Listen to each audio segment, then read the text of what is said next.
Iowa Catholic Radio, 105.5, KIHS, Des Moines, 89.3, KDG. We'll see how noisy it gets in this gym, Mike. KCSL, Spencer Spirit Lake. From EWTN News Nightly on... The following is a Dowling Catholic Sports presentation on Iowa Catholic Radio. The legend lives here. Clark underneath. Scoop shot up. It's good. The basket will count. How did she do that? Kind of good to get back in my... Iowans are working hard, but high prices make it even harder to keep food on the table. Record numbers need help.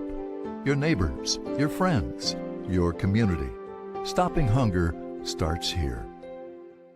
Thank you for tuning into today's broadcast. Don't forget to like and subscribe to the channel so you don't miss any of our live events. You can also follow us on X, Facebook, and Instagram in the description below for more coverage of Central Iowa High School sports and the Des Moines Menace. Now, back to the game. International, Fast Signs, the Catholic Tuition Organization, Skeffington's formal Iowa Wealth Management, the Jenny Frell team with Remax Concepts, and Hose in the Forest. Welcome to the Maroon Pregame Show. Here's Mark Amadale. And a very pleasant good evening and welcome to the Dowling Catholic Gym here in West Des Moines as we have the Central Iowa Metro League Conference Opener, girls and boys basketball, Dowling hosting the Urbandale Jayhawks. Alongside Mike Burkert, I'm Mark Amadale. Jimmy Cataldo will join me for the boys game. Mike, welcome. That was quite the introduction. I wasn't expecting that out of our director back there at the Iowa Catholic Radio Studios, Matt Wolcomb, who I'm sure had a hand in putting that together. Matt is a program and network development director, and very nicely done. I was shocked. I know, it was really well done. Very impressive. It is. We have nothing but impressive people at Iowa Catholic Radio. And Matt Wilkham is one of them. There you go. Welcome back, Mike. You elected to sit in with me all winter, huh? I will. I will. I really enjoyed it last year. I'm looking forward to this year, especially to just kind of see how things develop. This is a whole different team than the one that Dowling put on the floor last year. Just 2 returning starters, and it'll be interesting to see. And the good news is both returning starters, the Muller sisters, Katie the junior and Ellie the senior, are both going to start tonight because Ellie was shaken up last week in Dowling's win up in Minnesota during the Thanksgiving Day tournament in the Twin Cities. One of the top teams in Minnesota, Hopkins. Well, they beat Hopkins by 1 point, but Ellie did not play the whole fourth quarter due to injury, and she has been cleared tonight. She's going to wear a mask because of protecting a broken nose, but she is ready to go and out of the concussion protocol. So that's good to see the Mullers. My question was, when the season started, Mike, who is going to be with the Muller sisters, who are the 2 returning starters, because everybody else is new? That's true, and that's one of the things that will be interesting for this year, because even if you just look at the first 2 games, I looked, and Dowling took 110 shots in the first 2 games, and the Muller, twins, the sisters, took 70 of the 110 shots. And they're both averaging over 15. One's averaging 15 points a game, the other one 19 and a half. They need to find that 3rd and 4th scorer. Last year they had Ava Zedeker that, really did that. She actually led the team in scoring, and they need to find somebody that can step up and put some points on the board to take the pressure off them. Yeah, correct. You talk about the graduates, Ellie Olson, Ava Zedeker, who you mentioned, and Layla Tritton.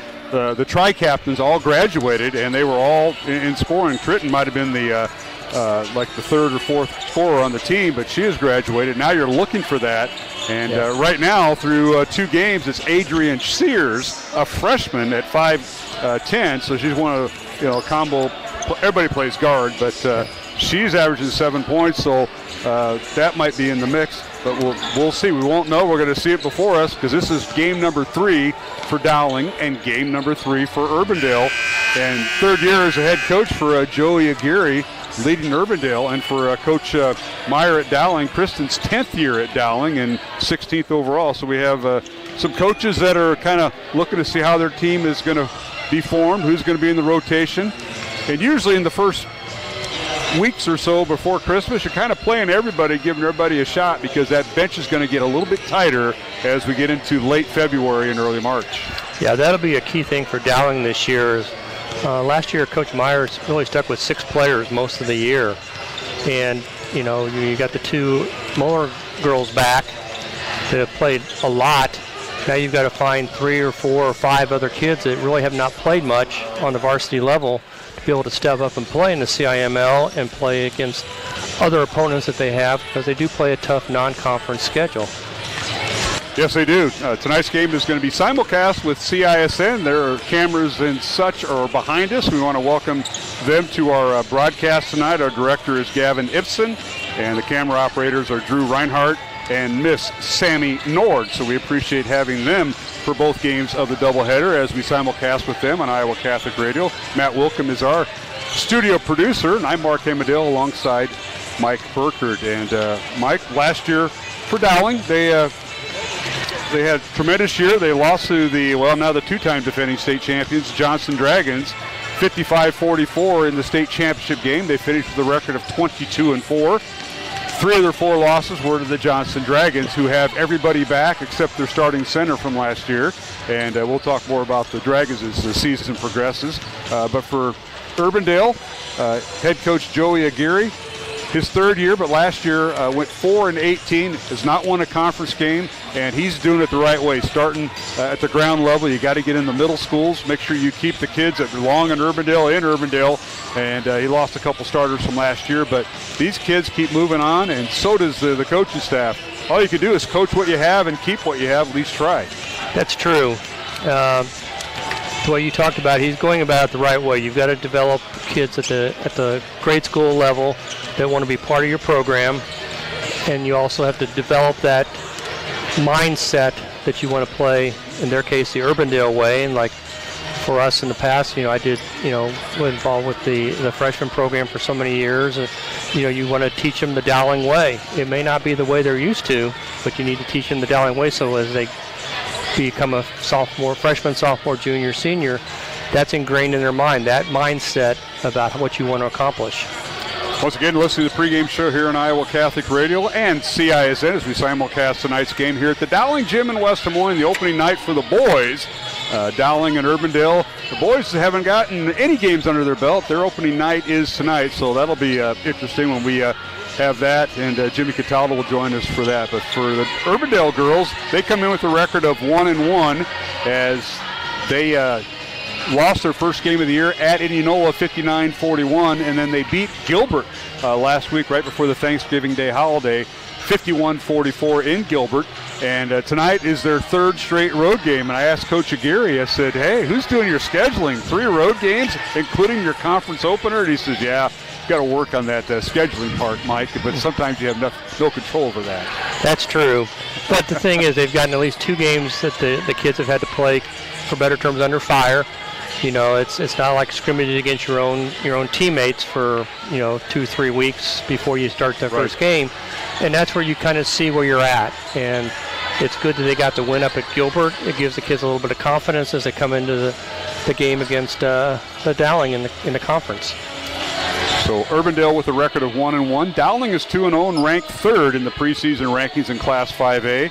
The Maroons beat Cretin-Durham Hall, Catholic high school out of St. Paul, Minnesota, their first game last Friday, 59-40, and then on Saturday knocked off one of the top tier teams in Minnesota, Hopkins Royals out of Minnetonka, 46-45, and without. Oh, there's our bowling coach, by the way.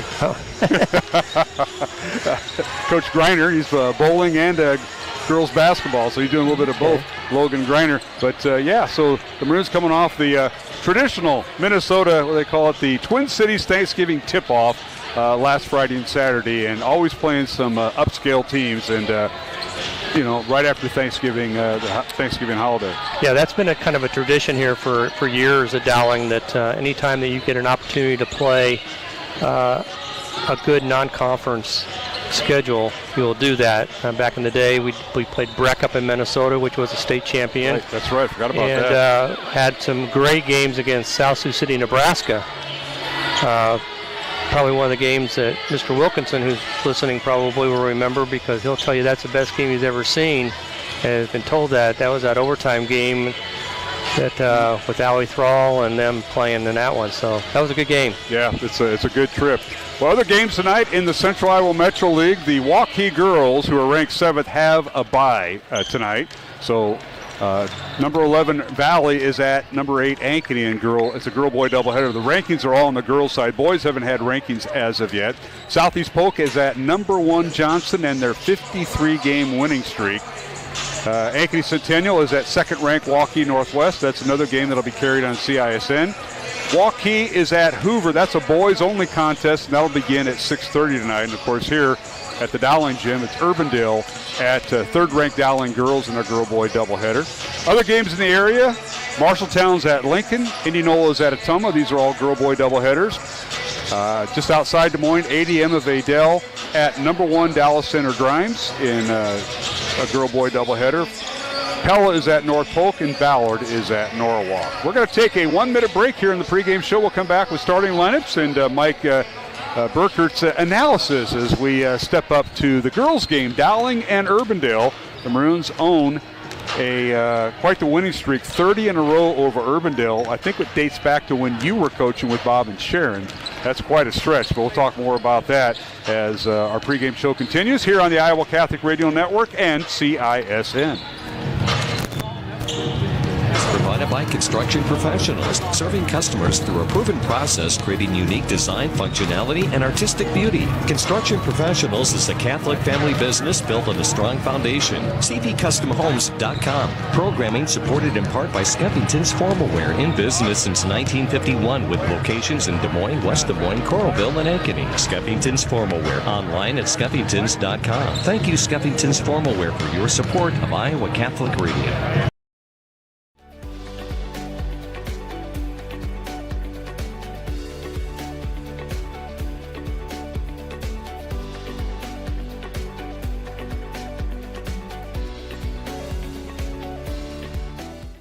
Joe here with Westside Auto Pros. I know that sometimes your car can be inconsiderate and need work when you're short on cash. So here's what I'll do. When you get your car fixed at Westside Auto Pros, I'll loan you the money to pay for it. Whatever you want done, repairs, services, tires, you name it. Get your car back on the road and you won't even pay any interest for 90 days. My wife thinks I'm nuts. No interest, Joe? Are you nuts?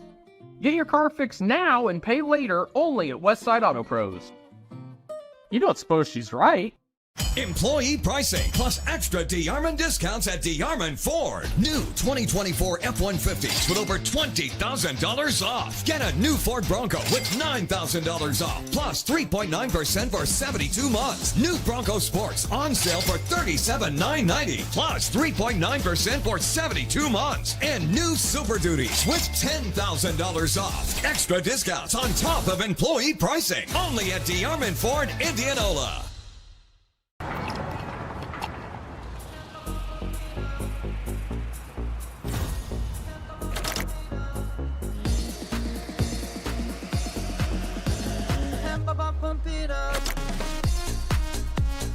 A fuel choice that even rivals can agree on?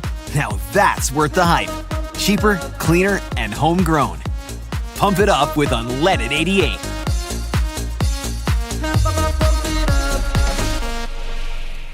Western lets your UTV power through the storm. The Impact V-Plow and Impact Straight Blade. With the features the pros demand. Custom tailored for your UTV. And to keep your work top-notch, rely on the Tornado UTV Hopper Spreader. Now that's a job well done. Western, more jobs done faster. Visit Truck Equipment Inc. today at truckequipmentinc.com. Hi, this is Chris from Fireplace Superstore. And if your old fireplace isn't giving you everything you want, you need to come see us so we can show you Heat & Glow's industry-leading gas fireplace inserts. A Heat & Glow gas insert will convert your old wood burner into a high-efficient gas fireplace that's easy to use and will warm your house. Come see us soon and get on the schedule for this winter's installations. For the best selection of fireplaces in the state of Iowa, come see Fireplace Superstore, just west of Homeacres on Douglas Avenue. Free Godfather's Pizza begins with the download. Order through my new online ordering app and start earning free pizza and sides. It's easy. Download the Godfather's Pizza online ordering app today. Do it. Run, jump, lift, swim, compete, connect, breathe. Whatever your workout, you'll find it at the Y, plus a whole lot more. Right now, you can try the Y for free. Visit any branch or online at dmymca.org.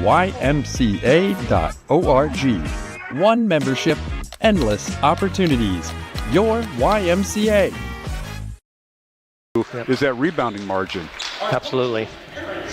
All right, let's take a look at the starting lineups for tonight for the visitors from Urbandale. And we mentioned their head coach is Joey Aguirre in his third year.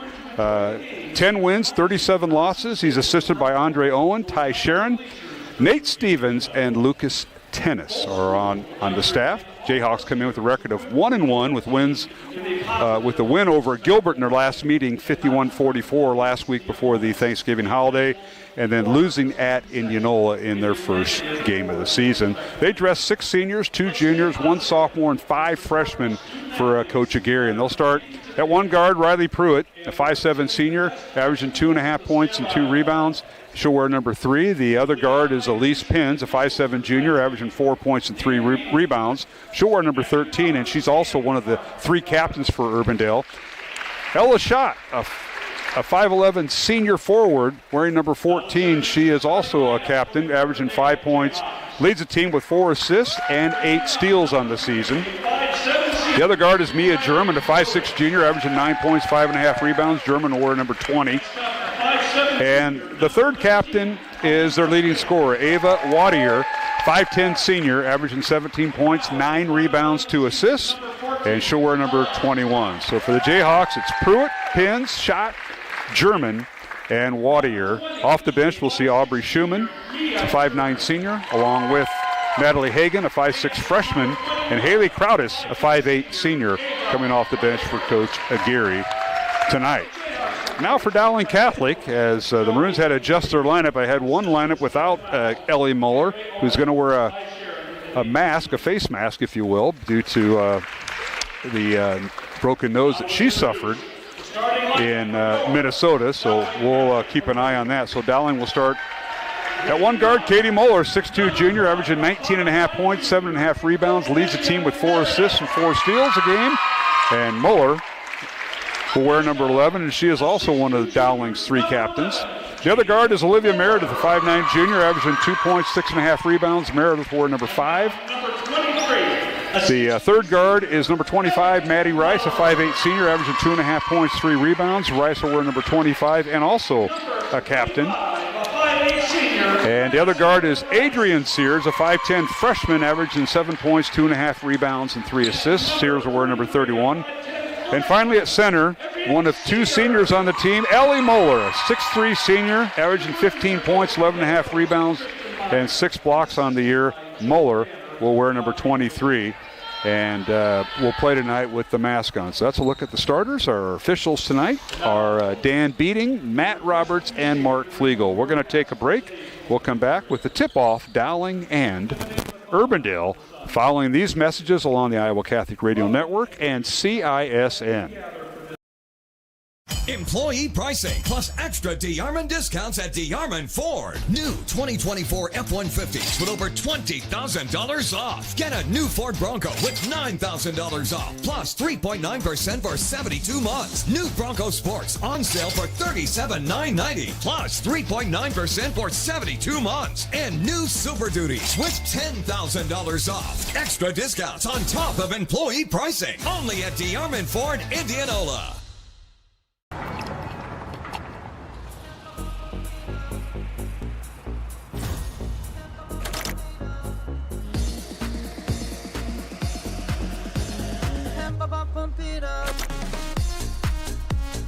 A fuel choice that even rivals can agree on? Now that's worth the hype. Cheaper, cleaner, and homegrown. Pump it up with unleaded 88.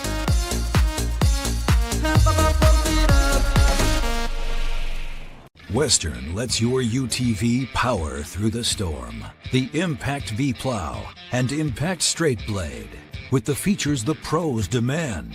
Custom tailored for your UTV. And to keep your work top-notch, rely on the Tornado UTV Hopper Spreader. Now that's a job well done. Western, more jobs done faster. Visit Truck Equipment Inc. today at truckequipmentinc.com. Hi, this is Chris from Fireplace Superstore. And if your old fireplace isn't giving you everything you want, you need to come see us so we can show you Heat & Glow's industry-leading gas fireplace inserts. A Heat & Glow gas insert will convert your old wood burner into a high-efficient gas fireplace that's easy to use and will warm your house.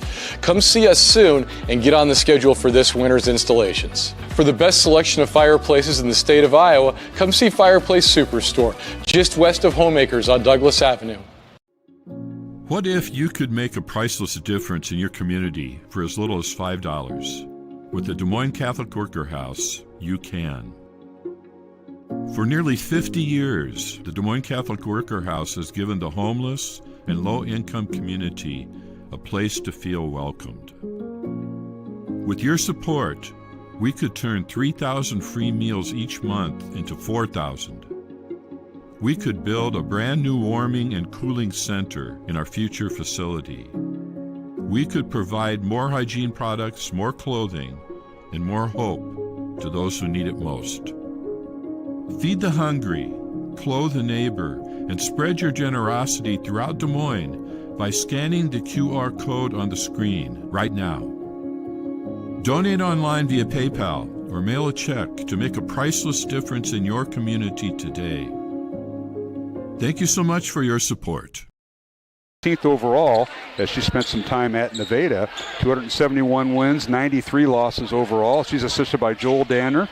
And Audrey Faber, now known as Aubrey Francis. Congratulations to Riley and Audrey Francis. Mr. and Mrs. held earlier this summer. So it's no longer Fabes, it's Francis. I got to remember that, Mike. I know, you were worried about that earlier. Dowling wins a tip, and a layup off the glass good as Dowling goes right to left.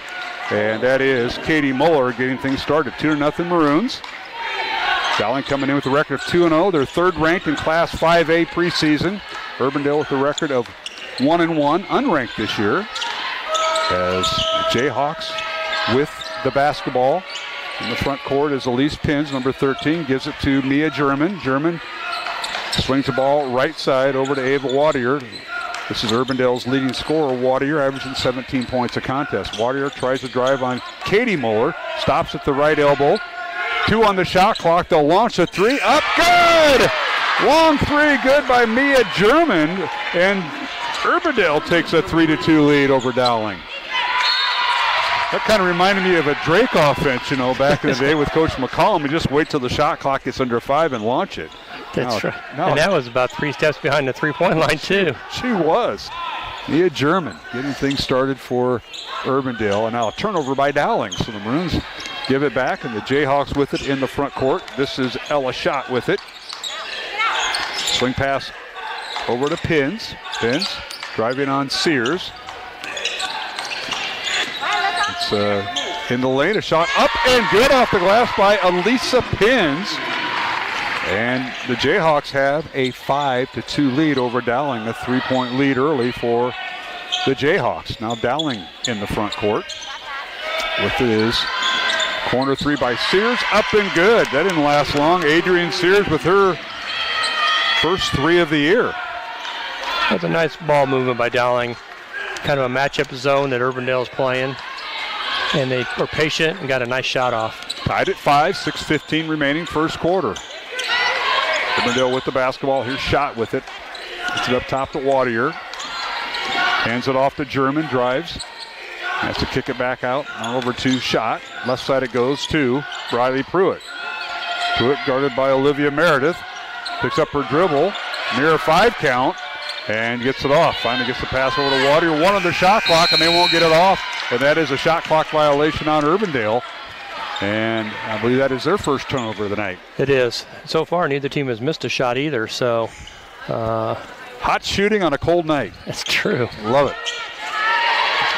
So Olivia Meredith, Katie Muller, Ellie Muller, Maddie Rice, and Adrian Sears, the 5 on the court for Dowling. A 3-pointer in the corner, no good by Katie Muller. Offensive rebound, Dowling. Now a 3 from the top of the key, good by Maddie Rice. That's her second 3 of the night, and Dowling with a 3-point lead, 8-5. So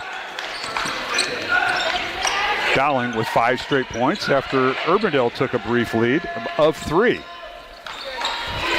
Jayhawks with it. They swing the pass over to Holton, or to Elise Pins, Now they're working inside. A shot off the glass, no good by Wadier. Rebound Dowling. There's Katie Muller with it. Gets it to Maddie Rice. Back to Muller. Now to Meredith at the free throw line. Back to Rice for 3. It's no good. Rebounded Urbandale and Pins. You mentioned cold shooting at the wrong time. Now we haven't had a shot made, Mr. Burkert. So we put the lid on the basket ourselves, the announcer's jinx. I know it. It works that way every time, doesn't it? It does. Here's Schott with it. Hands it off to German. Mia with it. Right side the pass goes to Riley Pruitt. All right, approaching 10 on the shot clock for the Jayhawks. Here's Pruitt with it. Left wing. Drives against Meredith and draws a foul. It'll be a foul on the floor and it'll be out of bounds Urbandale. And the foul will be on Dowling's Olivia Meredith, her first for the 5'9" junior. Yeah, at this point, Urbandale has basically run the shot clock down almost to 0 every single possession, so they're trying to shorten the game, it looks like, a little bit. Dowling with a steal in the inbounds pass by Sears, but she saves it right into the Urbandale crowd, and that Wadier picks it up, and she puts the shot up, no good. Rebound Dowling. Now Meredith down court. Leaves it for Rice for 3. It's no good. Offensive rebound Muller. Put back up and good by Ellie Muller. Face mask and all. So Dowling has 4 players in the scoring column. Sears and Rice with 3 points each. Katie Muller with 2 and her sister Ellie with 2. And now the other way we go. A whistle and a foul on Dowling as Urbandale puts up a shot that's good, and they'll count the basket with the foul on Adrian Sears, her first. And free throws coming for the Jayhawks. And so are substitutions. So Haley Crowdis will check in, number 2 for the Jayhawks. And at the free throw line for an and one is Pins. And the free throw no good. Rebound Dowling. So Pins with 4 points, leads all scorers tonight. 10-7 Maroons. Dowling underneath. They get it to Ellie Moeller, and she shoots and scores. Moeller coming in, averaging 15 points, 11.5 rebounds, has 4 Dowling points there, Mike. She has a tremendous height advantage over anybody that's on Urbandale's team, and if they're patient against that zone, they can isolate her down low, and she should be able to score at ease. Long three, no good by Wattier of Urbandale. Rebound Dowling and Moeller. That's Ellie with it. Gets it out to Sears. Back to Ellie Moeller. Layup good, and you're right. No one can stay with her, and that time they had Pruitt on her, and Ellie shoots and scores. She has the last 6 points for Dowling. The Maroons lead at 14-7. Maroons going to their bench as Molly Austin, number 15, a 5'8" sophomore, set to check in. Now here's a long three. It's no good, and a rebound Dowling. Nikki Moeller in there for the Maroons, the third Moeller sister, wearing number 21. Now this is Katie in the lane. Pull-up jumper, no good. Rebound Urbandale. And that is Crowdis with the rebound and calls a timeout. So we got a 30-second timeout. We'll keep it here with the score. Dowling 14, Urbandale 7. 2 minutes, 42 seconds remaining here in the first quarter from the Dowling Catholic Gym on the Central Iowa Metro League conference opener for both teams tonight, girls and boys. Tonight's game on Iowa Catholic Radio, brought to you in part by Bose and the Florist, Ashworth Vision Clinic, and Iowa Wealth Management. Our thanks to our friends at CISN. Our director is Gavin Ibsen. Camera operators are Samantha Nord and Drew Reinhardt. I'm Mark Amadale alongside Mike Burkert. Jimmy Cataldo will join me for the boys game. And Mike, with any numbers that kind of sneak out there at you? Sure. So far, Dowling is 6 out of 10 from the field overall, 4 of 5 from the 2-point range, 2 of 5 from the 3. Urbandale is 3 out of 7, 1 for 3 from the 3-point range. To mention our officials tonight, Dan Beating, Mark Flegel, and Matt Roberts are a 3-man officiating crew. We're in the Stripe Search. We appreciate them being here and all they do for keeping high school sports alive in the state of Iowa. Without them, we couldn't have any sport. Volleyball, baseball, softball, football, we need them. Now on this dead ball, Urbandale will bring in Ella Schott, who was briefly on the bench, and she will throw it in. And now it's stolen away by Dowling. So Ellie Moeller with another steal gets to her sister Katie. Now in the front court, here's Nikki Moeller. So all 3 Moellers touched it at once. We're going to see that a lot. All sisters, no twins or anything like that, but they're all within a year or two apart. All right, here's Katie Moeller from a logo 3. Good. Katie Moeller with her team-leading 7th three-pointer of the year. She has 5 points tonight, and Dowling out to a 10-point lead. 17-7 over Urbandale with under 2 minutes to play, but the Jayhawks respond. And Pins gets underneath, and her shot up and good. She's got 6 points tonight. Dowling the other way. Here's Ellie Moeller. She'll launch the 3 left wing, and it's good. Raining threes all of a sudden, Mike. They are. Urbandale's in the matchup zone, and Dowling has been successful going inside, which opens up the outside game. And now, assuming Urbandale will kind of come out on that, and they should be able to work the inside game again. For Ellie, that's her 2nd three-pointer of the year. Urbandale the other way, and a nice strong move by Ella Schott, up and good, right over Ellie Moeller. She took it right at her that time. Her shot, that's her first basket of the night. 20-11. Dowling by 9. The other way we go. Underneath, Katie Moeller shoots off the glass good. She has 7 points. And now Urbandale the other way. And a shot up. And a whistle and a foul call on Katie Moeller. And we'll have 2 shots coming for Urbandale and Ava Wattier. Yeah, I'm not sure coach was real happy about that because they took the ball out broke it down the floor before Dowling got back on defense, took it right to the basket and got fouled. Like how Urbandale and Coach Aguirre, they're attacking the glass. Didn't see that maybe a year or so ago, but they're learning how to play. So, first free throw good. Again, what we talked about is that mindset. You start developing that mindset of how you're going to play the game. So Waters free throw. She'll get a second one here. And it's no good. Under a minute to play, 22-12, Dowling by 10. The Maroons with their largest lead of the night here. Sears for three, good in transition. Boy, she's got a nice shot. Adrian Sears, her 5th point of the night. Dowling by 13, their largest lead of the night. Urbandale in the front court. Here's German with it. Mia pushes in the lane. Pull-up jumper, in and out, no good. And the rebound, Dowling. And Nikki Moeller. Also in there for Dowling is Tess Carmichael, number 33. They get it inside. Shot no good by Molly Austin, who's also in there for Dowling. Rebound Urbandale. Jayhawks may hold for one. Shot clock turned off. 15 seconds remaining in the quarter. Shot with it. Coming off a ball screen by Wadier. Shot takes it over to the far corner. Gets it to Schumann, who's in there. Aubrey back. Gives it to Wadier. Her shot to left hand, no good. Rebound Dowling. Here's Sears with it. She'll launch a shot at the horn. It's no good off the glass, and we've come to the end of the first quarter here at the Dowling Catholic Gym in West Des Moines. Our score, Dowling Catholic 25, Urbandale 12. Alongside Mike Burkert, I'm Mark Amadale, and our studio producer, Matt Wilkin. And we'll return to the Dowling Gym after this 1-minute break along the Iowa Catholic Radio Network and CISN. Joe here with Westside Auto Pros. I know that sometimes your car can be inconsiderate and need work when you're short on cash. So here's what I'll do. When you get your car fixed at Westside Auto Pros, I'll loan you the money to pay for it. Whatever you want done, repairs, services, tires, you name it. Get your car back on the road and you won't even pay any interest for 90 days. My wife thinks I'm nuts. No interest, Joe? Are you nuts? Get your car fixed now and pay later only at Westside Auto Pros. You don't suppose she's right?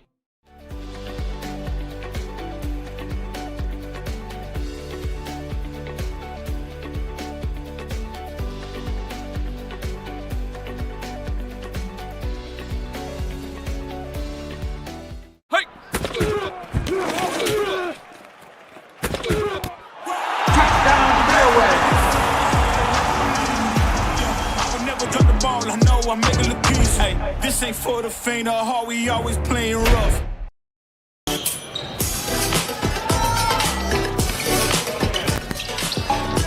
All right, we're back here at the Dowling Gym in West Des Moines.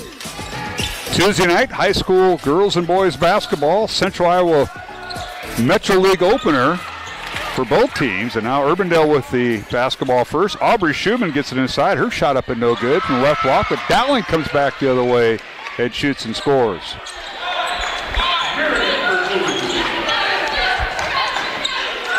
Now Urbandale the other way as Jayhawks Olivia Meredith with her first basket of the night for Dowling. Yeah, that one happened so quick, we both were kind of looking to see the scoreboard to see who scored. That was Olivia Meredith, thanks to Andy Krieger, our PA announcer. He kind of bails us out when we do that. And now here's a steal by Dowling. Katie Muller with the steal. Gets it to her sister, who gets it to Maddie Rice. Now top of the key to Meredith, a little high-low underneath the Katie Muller, layup good.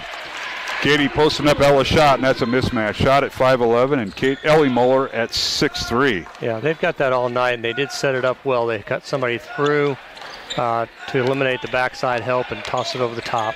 I like how Dowling works the angle on that high-low, because it's important to have a good angle to get that lob pass in there when the post player is making their presence known at the block.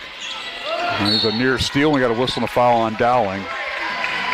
They're going to get Maddie Rice for the foul, and it's an aggressive foul. Be out of bounds to Urbandale. Yeah, and they actually had Katie Muller cut through the lane to take away that backside person on the zone to allow that lob pass in. And a reminder, they reset the fouls every quarter, so once you get to 5, there's no more 1-and-1. There hasn't been for several years now, and you just go to a 2-shot foul if you get 5 fouls or more in a quarter. And so that's the first foul of the second quarter on Dowling. Now here's a steal by the Maroons. Ellie Muller with it, gets to Meredith. In the corner it goes to Katie Muller, layup good. Katie with her 9th point. And Dowling leads it 31-12. Largest lead for Dowling at 19. And now there's a steal by Meredith. Lead pass to Ellie Muller all the way down. Layup is good. Steal and basket by the Maroons, and Ellie with 13 points. And we've got a timeout on the floor by Urbandale, and they'll take a 30-second timeout. We'll keep it here. And I want to thank our supporters of Iowa Catholic Radio all season long, not only through the football season. By the way, we just had 11 days off since that state championship game. 11 days. You had a well-deserved 11-day rest. You did a very nice job. I was one of those people that watched the game on TV and turned the sound off and listened on the radio. You could do that? You can do that. Without notifying the FCC or whoever else? Well, I don't know about that, but... Well, thank you for doing that. Yeah. I heard that was going on, and there was some garage parties, man cave parties. I wasn't invited to any of them, but I'm glad we provided the entertainment, Mr. Mainring and I, and Brian Morris, and Johnny Chido, Taylor Bennett. We had a fun time in the football season and watching the Maroons. And we're going to get the coach on here probably, hopefully by Friday's game, we'll get Coach Wilson on. We'll see. Hey, we want to thank Construction Professionals, Catholic Tuition Organization, and Skeffington's Formal Wear. Fast Signs and Clyde were some of the sponsors on Iowa Catholic Radio as Urbandale puts up a shot, no good. Dowling with the rebound in transition. Katie Muller for three, no good. Rebounded by Adrian Sears. The Maroons will get another chance and a brand new shot clock. Here's a long three, good by Maddie Rice. Her second of the night and her third of the year. The Maroons out to a 36-12 lead. Yeah, this is 5 straight possessions to start the second quarter Dowling scored on. Dowling by 24, their largest of the night. Keep in mind, Urbandale led by 3 in the early goings of the first quarter. In the lane, a shot up and no good by the Jayhawks. And now we've got a charging foul on Katie Muller. Great job getting herself set underneath to draw the foul from Aubrey Schumann. Not bad for a softball pitcher, because Aubrey's been out there and she led that Urbandale softball team, and she drew the charge. Did a nice job. Love it. She had good position there. That's actually only the second turnover Dowling's had in the game so far, which has been we kind of talked critical, about that. Yes. Maroons come in averaging 16 turnovers a contest in 2 games, and they're whittling that down, Mike, gradually. They did. They had one on the very first possession of the game, and none until 4:57 of the second quarter. That's pretty good. So on Muller, that is her second team foul on Dowling here in the second quarter. Shot clock down to 15. Down the lane goes German. Her shot blocked by the Maroons. We got a whistle and a foul on Maddie Rice. She looks surprised, but our fine officials, led by Dan Beating, said, no, I got you with a foul. That one was close. From my angle, it looked like a block, but... Look where you're sitting. You're sitting next to me. We have no angles. No, we do have. We actually have a great angle for that one. German's free throw is good. Mia with 4 points tonight. At least nobody spun their finger around wanting to replay. We'd be here for 20 minutes. Well, you could do this too, you know. Put the hands over the ears. Second free throw good by German. 75% free throw shooter coming in. Makes them both. She has 5 points. It's 36-14. Dowling by 22. And Maroons come down court and draw the foul. Urbandale put a full court press after the made free throw that time. Dowling was easily, he broke it easily and got a layup and a foul. Pins with the foul. That is Urbandale's first foul of the second quarter. Sending to the free throw line Dowling's Katie Muller. Leading scorer on the team this year, 19.5 points is what she averages, 7.5 rebounds. It's Dowling's first free throw of the game. And Muller with 10 points. Second free throw coming. Good. 11 points for Katie Muller. 38-14. Dowling by 24. Jayhawks in the front court. Pins with it. Not a shot. Dribble handoff goes to Warrior. She dribbles down the right side of the lane. Her shot up. Blocked by Katie Muller. Rebound, Katie Muller. Outlet pass to Clendenin.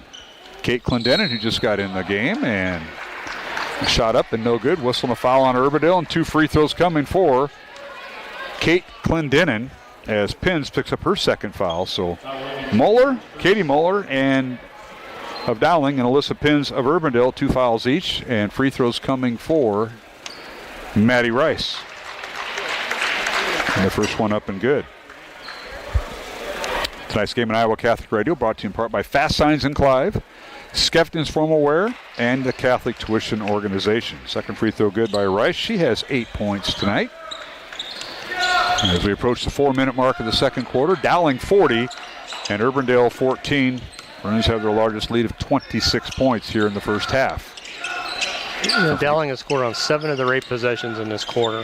That's pretty efficient on the efficient chart. Yes, it is. Somebody tracks that on the bench. Maybe that's what Danner tracks. I don't know. I never figured out what Joel exactly tracks in front of us. Here's a long three, no good by Ella Schott, and a rebound Dowling. Katie Muller. Down court to Maddie Rice for 3, up and no good. Fight for the rebound, and bodies crashing in there, but offensive rebound, Nikki Muller, but she came down out of bounds. That happens. On the offensive rebound. So does she get an offensive rebound and then a turnover? How does that go there, Coach? I think just the ball went out of bounds. Oh, okay. I wouldn't. So don't get credit for the offensive rebound. Okay. If you want me to. No, I'm asking. I don't. I would say just ball's out of bounds because she didn't have an actual possession. All right. I'll buy that. Here's Natalie Hagan in the lineup, 5'6" freshman, played in the JV game earlier. Wearing number 1. Gets in the corner to German. Now Schott with it. Ella backs in against Olivia Meredith. Now kicks it back out. Here's Wadier with it. Ava guarded by Katie Muller. 7 on the shot clock. Not a shot. Can't get an angle to the basket. Back out to Wadier for 3, and it's no good. And a rebound Dowling and Kate Clendenin. Wearing number 1. Pass in the front court to Nikki Muller. Nikki with it. Drives baseline. Cut off nicely by Riley Pruitt. Now on the reverse pass, it's knocked out of bounds off of Urbandale. As they say, it went off of Mia German. And substitutions coming in, almost like a line change. 3 in, 3 out. Katie Muller. 3-3. Clendenin and Nikki Muller out of the Dowling lineup.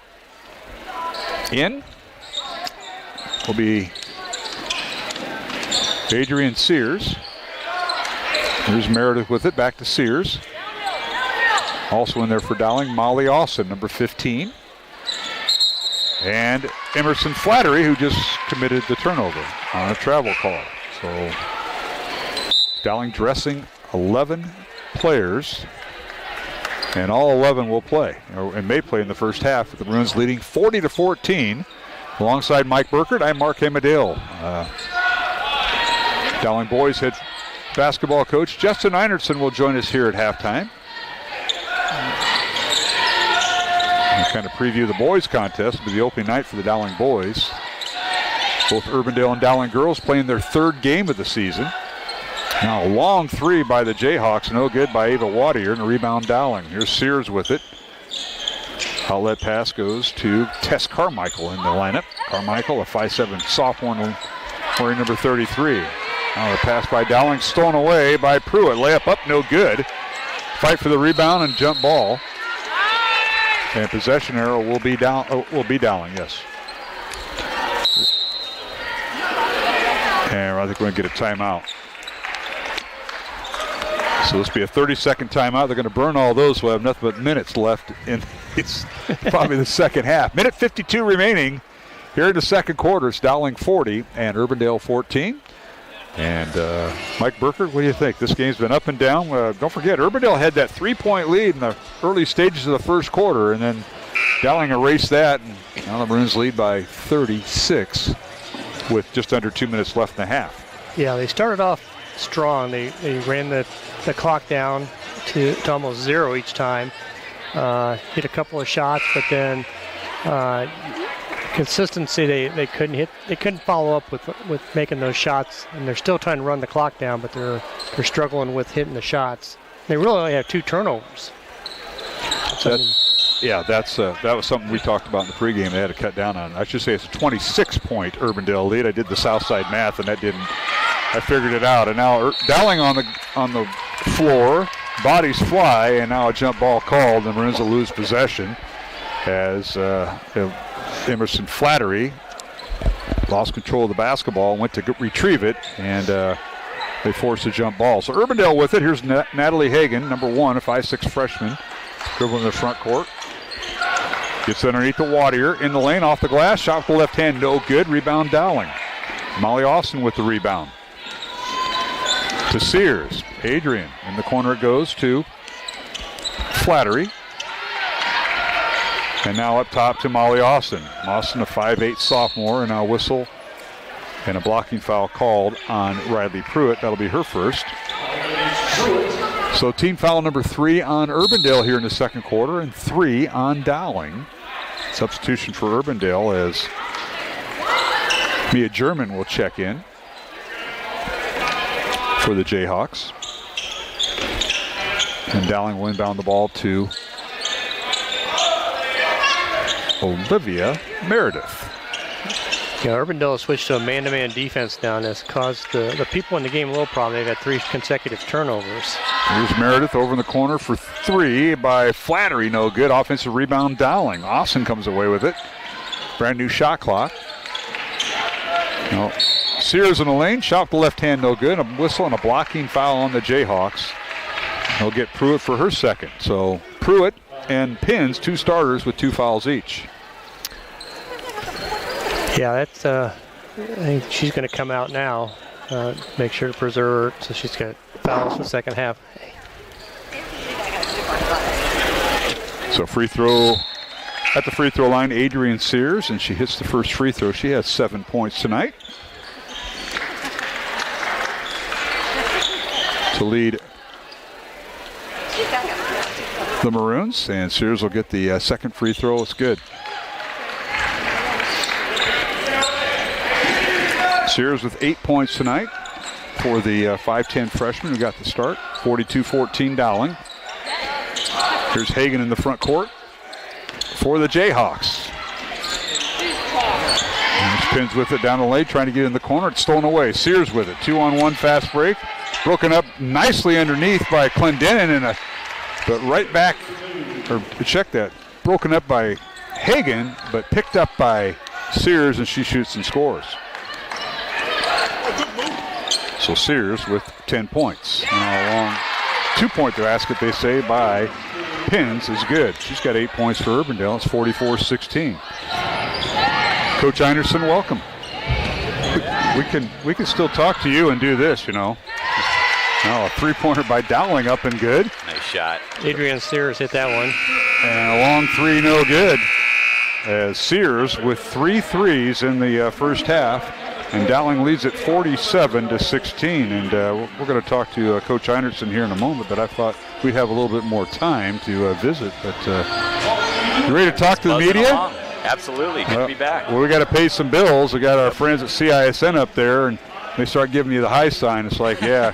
We'll take a 1-minute break. Oh, let's make it 2. Let's make it a 2-minute break. Our production crew up there, led by Gavin Ibsen. We'll take a 2-minute break. Matt Wilkham, our studio producer for Iowa Catholic Radio. 2-minute break. Come back. We'll talk boys basketball, the conference opener for both Dowling and Urbandale. But right now, halftime, Dowling girls lead Urbandale 47-16 from the Dowling Gym in West Des Moines on Iowa Catholic Radio and CISN. Joe here with Westside Auto Pros. I know that sometimes your car can be inconsiderate and need work when you're short on cash. So here's what I'll do. When you get your car fixed at Westside Auto Pros, I'll loan you the money to pay for it. Whatever you want done, repairs, services, tires, you name it. Get your car back on the road and you won't even pay any interest for 90 days. My wife thinks I'm nuts. No interest, Joe? Are you nuts? Get your car fixed now and pay later only at Westside Auto Pros. You don't suppose she's right?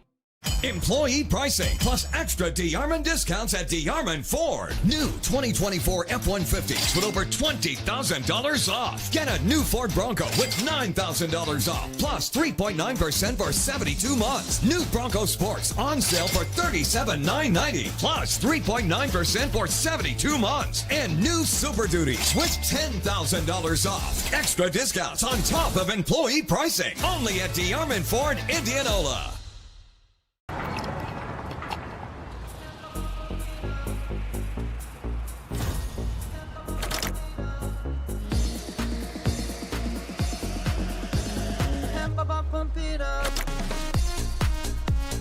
A fuel choice that even rivals can agree on?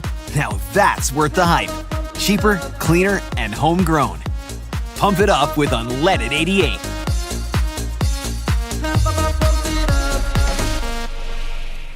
Western lets your UTV power through the storm. The Impact V Plow and Impact Straight Blade, with the features the pros demand. Custom tailored for your UTV. And to keep your work top-notch, rely on the Tornado UTV Hopper Spreader. Now that's a job well done. Western, more jobs done faster. Visit Truck Equipment Inc. today at truckequipmentinc.com.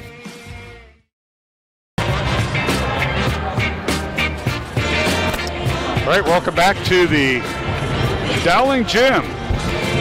Conference opener for both Dowling and Urbandale tonight. Here at halftime of the girls' contest, Dowling leads at 47-16. The Maroons' leading scorer at halftime are Ellie Muller and Adrian Sears with 13 points each for Urbandale. They're led by Alyssa Pins with 8, now joined by Dowling boys head basketball coach Justin Einertson as Dowling boys get set to have their season opener, not a non-conference opener, just go right to the conference opener. Sure do. And it's Dowling and Urbandale in game number 2. And welcome, Mr. Einertson. Appreciate you taking time to come here. As I look at my numbers, your third year as a head coach at Dowling. Yes, sir. And there's a guy that you're coaching against tonight, Phil King, Clay. It's his third year at Urbandale. Huh, that's interesting. He left, I slid in. Yes, you did, and we both have a lot of respect for both of you. Yeah, you know it's his birthday. Is it Clay's birthday? Apparently, yeah. So I don't know what he's doing here, but he must not have had any other plans. Is that why he got Mel Green Jr. to coach on his staff? Because he's over in the other gym having quite a game with O'Hare and the Dowling freshmen. That is the toughest ticket in town right now. You can't even stand in that gym right now. Really? It's awesome. The small gym? It's incredible. That's great. There's probably a lot of noise in there. Yeah, it's great. Seeing Mel Jr. come back to coaching. His dad's a longtime coach at Des Moines North. Mel Sr. and Mel Jr., he and I went a lot of battles with when I was at Lincoln and at Carlisle at Hoover when he was over there. Yeah, Mel's a couple years back. A few. Yeah. Good man, and good to have him on Clay's staff. But hey, let's talk about this Dowling team. You got 4 or 5 starters returning. Although I noticed on my 2-deep, I call it 2-deep because that's a football term. I get it. A couple of them are not playing for a while, but let's talk about this Dowling team. I see a lot of social media over the summer, doing you guys climb mountains and, build forts. Brought them all back, so it was a successful trip. There's always a question, but we believe in doing hard things carefully. Yeah, you're training like it's football season. Might as well. Like the grid. It worked for football. It did, yeah. And they got that trophy somewhere. Yeah. It's probably at somebody's house. Not in a closet like all the other ones. Now yeah. Second place. Well, yeah. You know that I didn't get a chance to call your last game last year. Oh yeah. We had the backup unit there, Mr. Stacy and Mr. Hinkinius, Mary Beth Wiskus's That's right. uncle. But but you lost to Linmar in the sub-state final, and Linmar didn't do too bad in the state tournament. But you're back. Dowling 15-8 last year, kind of turned it around, got everybody back. But now injuries have been a big part of it. Now we're going to find out about your depth, Coach Einertson. And, tonight I think you're led by, obviously Noah Martins and Nate Jenkins those are your 2 experienced guys. Gio Keelis was a 6-man or a starter, and he'll be in the lineup. But then you've got some unknowns in there. So 3 of your 5 starters, I know them pretty well. The other 2, we're going to find out. I think they're going to make a statement, hopefully tonight, but definitely in the next week or 2, kind of showing who they are. I mean, one of the things that I thought was really remarkable was us being able to keep this group together in today's time. Everybody's always beating at the door trying to get anyone who's not getting starters minutes or anyone who could potentially go to prep school. So to get these guys back is really special. And one of the things that we've been talking about since June is how many different directions we can go with depth. What we didn't know was we wouldn't have anybody healthy since that Linmar game. We've never been completely healthy since. So it's been great for us in a way to slide guys into different roles. And, guys like Sam and Alfred have really come a long way, but also our seniors have got a lot better this year. So we're excited to get out there and show what we do and who we are. Alfred Coley listed at 6'8", and of course Charlie Craig will not play. He's listed at 6'10", but Alfred was like 6'6" last year. Yeah, I think it was 6'4" as a freshman. Oh my goodness! He actually by age should be a sophomore, but he's taking a monster jump, and he's got a lot on his shoulders trying to replace Charlie instead of just play next to him. Sure, and you may have to get a little bigger if he gets in foul trouble. You got Evan Mitchell, fresh off a football season. So you got the right guard at 6'4" coming in to back him up maybe, and Jimmy Bonhoeffer, who's been on the roster last year, he's going to make his way into the lineup tonight maybe. Yeah, Jimmy's another skill guy. He took a different path. He avoided AAU this year and just focused on development, and I think that move was really good for him. He got a lot more skilled. He's a hardworking kid and someone that we trust. So Evan didn't even get to put a ball in his hands this June because he was coming off of a broken foot from our season. He kind of sat out the basketball portion of June as well, but he's done a phenomenal job. I mean, we knew he would be a difference maker in practice. We didn't know how much. We're excited to get him out there as well. Hey, Coach, it's like Mark says, your third year here. Yep. How has your off-season preparation and development changed from, like, say, year 1, year 2, now year 3? Yeah, I think the off-season is crucial, but it's also probably the trickiest thing in high school because we're not allowed to coach any other time than basically June. So, June we take very seriously. We treat it like a training camp. This year we actually played one less tournament than we played in the past just to keep our AAU guys a little bit fresher and spend more time on the floor with them. But we did go down and play a big tournament in Kansas City against the number 2 and number 6 team down there, and we're pretty successful, and there were battles. In fall, we decided to pivot, and Shane Hennon, who's a legend, when I mean legendary, I mean legendary, player development coach, moved back to Des Moines. We got him in here one day a week. Weights really cranked up. We were in the weight room with them all summer, with the football team all summer long, and I think that really made us a lot tougher as well when we're getting bullied by Ian Middleton. He's a great guy to get bullied by. That kind of stuff, being able to become skilled when also having that football culture, I think, can be a separator. And, hopefully that's what we see this year with this group.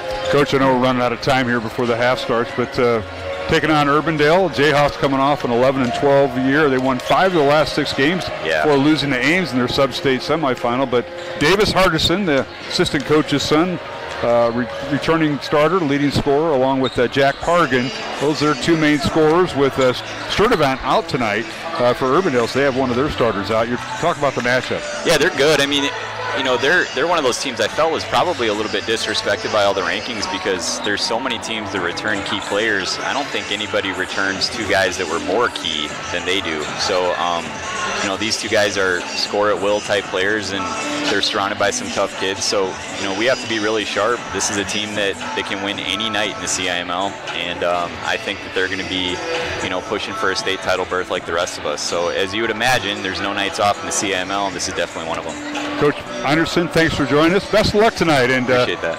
We'll give Clay a cake anyway, no matter what. Great idea. All right, thank you. Justin Anderson, Dowling boys basketball coach. We'll take a 1-minute break. Come back with the second half of the girls contest. Dowling 47, Urbandale 16, and we'll start the second half when we return in 1 minute along the Iowa Catholic Radio Network and CISN. Joe here with Westside Auto Pros. I know that sometimes your car can be inconsiderate and need work when you're short on cash. So here's what I'll do. When you get your car fixed at Westside Auto Pros, I'll loan you the money to pay for it. Whatever you want done, repairs, services, tires, you name it. Get your car back on the road and you won't even pay any interest for 90 days. My wife thinks I'm nuts. No interest, Joe? Are you nuts? Get your car fixed now and pay later only at Westside Auto Pros.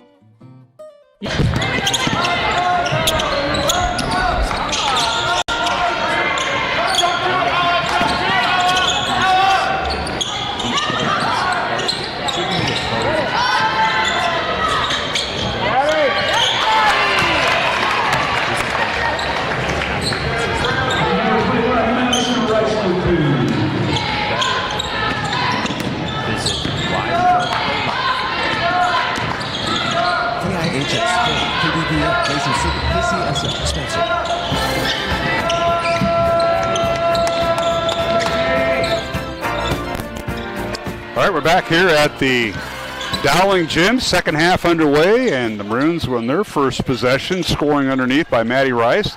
Urbandale comes down, turns it over. Now Dowling has the ball. They turn it over, Urbandale gets it back. They go down court. A steal by Dowling. So that's kind of where we're at. Olivia Meredith with the steal. They work underneath to Ellie Muller, and her shot up and good. Muller with 15 points to lead all scorers.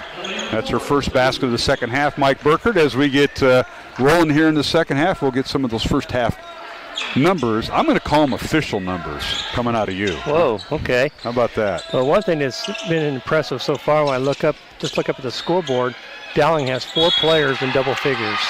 Isn't that amazing? Yeah, that is that's pretty good. And now Urbandale with the basketball, and they work it inside and whistling a foul on Dowling. That'll be on Olivia Meredith, her second. And free throws coming for the Jayhawks and Riley Pruitt, who had no points in the first half, but had 2 fouls, and she'll go to the free throw line for 2 here. Pruitt on the year, a 50% free throw shooter. First one no good. Tonight's game along the Iowa Catholic Radio Network, brought to you in part by Ashworth Vision Clinic, Iowa Wealth Management, and Bozen the Florist.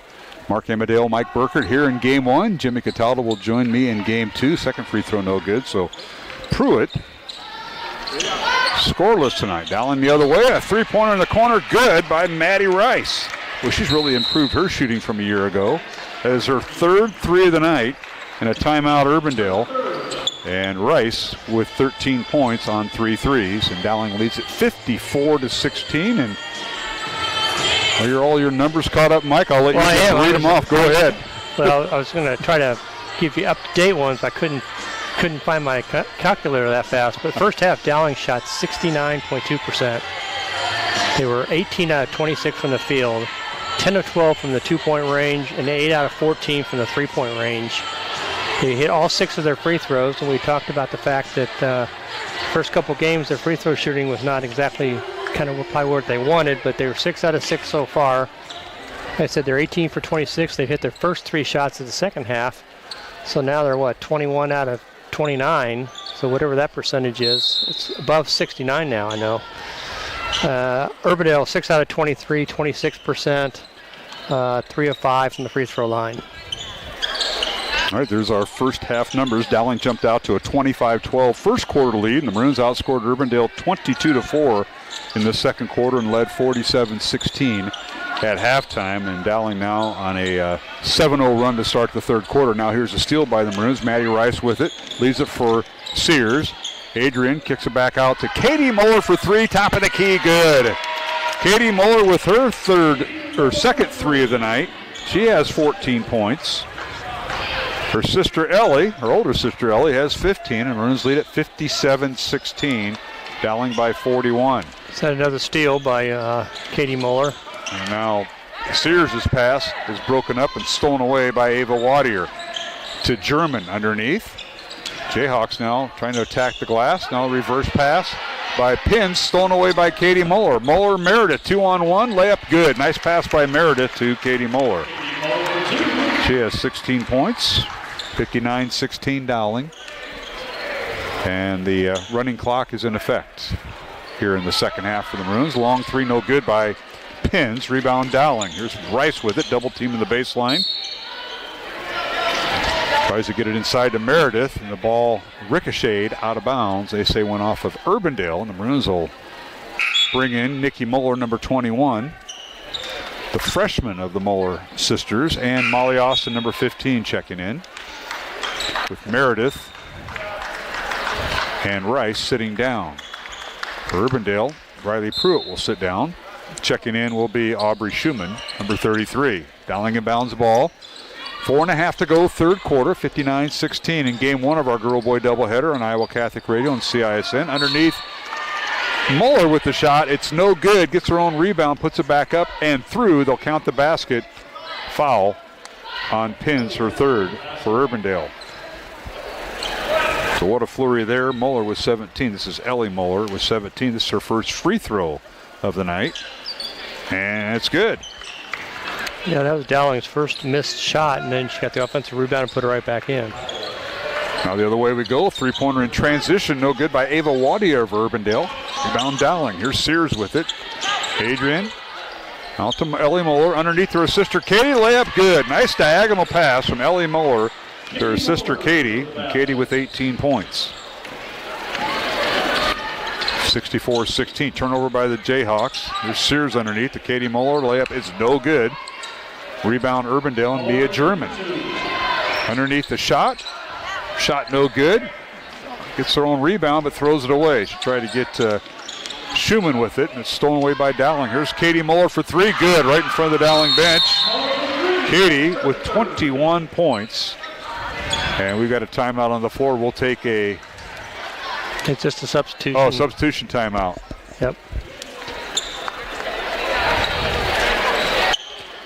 So now we got the old line change, and we can throw out the two deeps. We literally got the whole line change this time. 51-point lead for Dowling.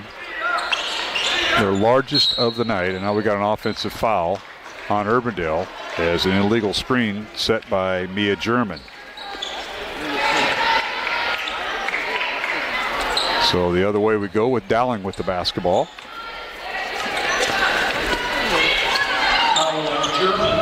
Dowling started this quarter on a 20-0 run.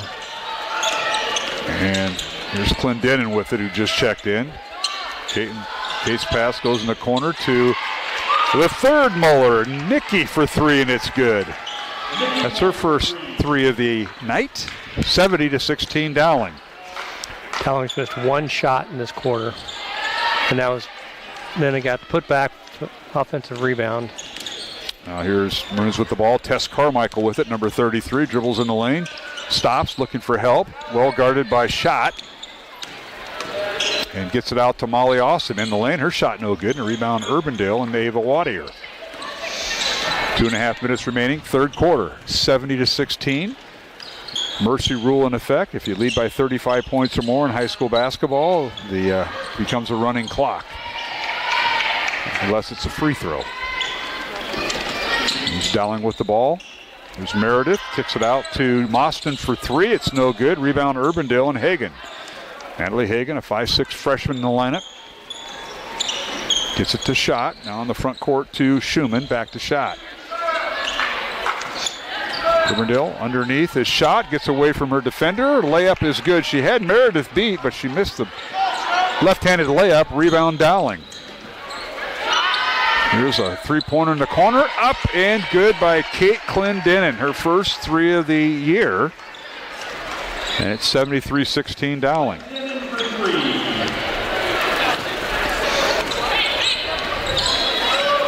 Minute and a half remaining here in the third quarter. This is Schott with it. Ella looks, gets it over to Natalie Hagen.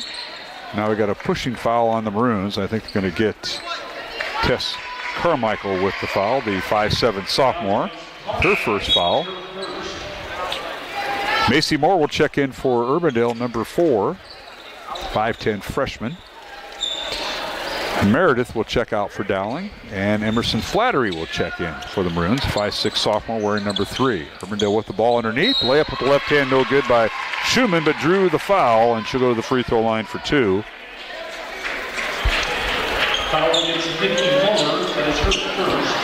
The foul's on Nikki Muller, her first. Team foul number 3 on Dowling here in the third quarter. Urbandale with 2 fouls. Schumann's free throw no good. Aubrey, pitcher for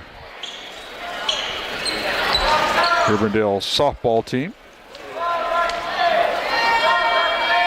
Second free throw good. She goes 1 for 2 at the line. And it's 73-17, Dowling with the lead. Underneath, Nikki Muller for a basket. Right down the right side of the lane. Muller with 5 points. 35 seconds remaining in the third quarter. It's 75-17 Dowling. Here's Schumann with it. Gets away from Muller. A long three blocked, and they're going to whistle a foul on Nikki Muller. 3 free throws coming for the softball pitcher. How about that? Came close to getting it blocked there. Nikki Muller did, but she got her on the elbow to follow through. Stops the clock with 25 seconds remaining here in the third quarter. Schumann's first free throw good. She's now 2 out of 3 tonight at the line. Up next for Urbandale, they'll be home Friday night. They'll be their home opener as they take on number 2 Waukee Northwest in a girl-boy doubleheader. And Sand Powell's Waukee Northwest team ranked second, but lost their opening game down in southeast Iowa. Second free throw, good. So Schumann, 3 out of 4 at the free throw line, has 3 points tonight. 75-19 Dowling. Shot clock turned off, 20 seconds remaining here in the third quarter. Now a steal by German, but retrieved by Clendenin. Kate with it, dribbles against German. Now a backdoor cut to Flattery. In the lane, a shot up and good. Nice ball movement. Molly Austin finishes it off with her first basket for the Maroons. 5 seconds remaining. Here's Urbandale. German, a shot from free throw line, no good. And we've come to the end of the third quarter with the score. Dowling 77, Urbandale 19.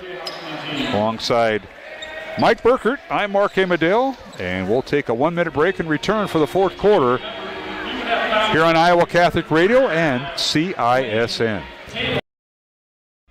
Run, jump, lift, swim, compete, connect, breathe. Whatever your workout, you'll find it at the Y, plus a whole lot more. Right now, you can try the Y for free. Visit any branch or online at dmymca.org. One membership, endless opportunities. Your YMCA. Ever have one of those awkward moments when a business disappointed you? You got ripped off? Didn't get what you expected? The Better Business Bureau can help you avoid these uncomfortable situations. BBB accredited businesses are honest, ethical, and reviewed annually by the BBB. Don't experience another awkward moment with a bad business. Trust the ones that operate with integrity. Look for the BBB seal. It's the sign of a better business. And find a better business anytime at bbb.org.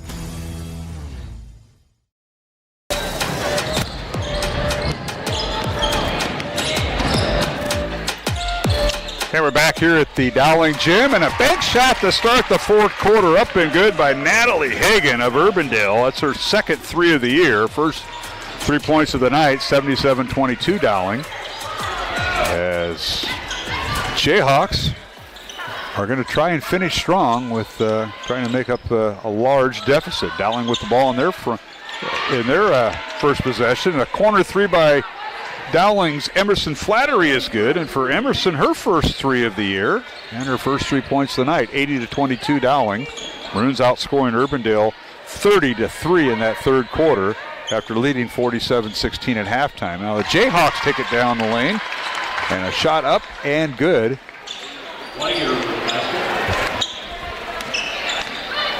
By number 21, Ava Wadier. And Wadier, Urbandale's leading scorer, coming in, averaging 17 points. That's her 3rd point of the night.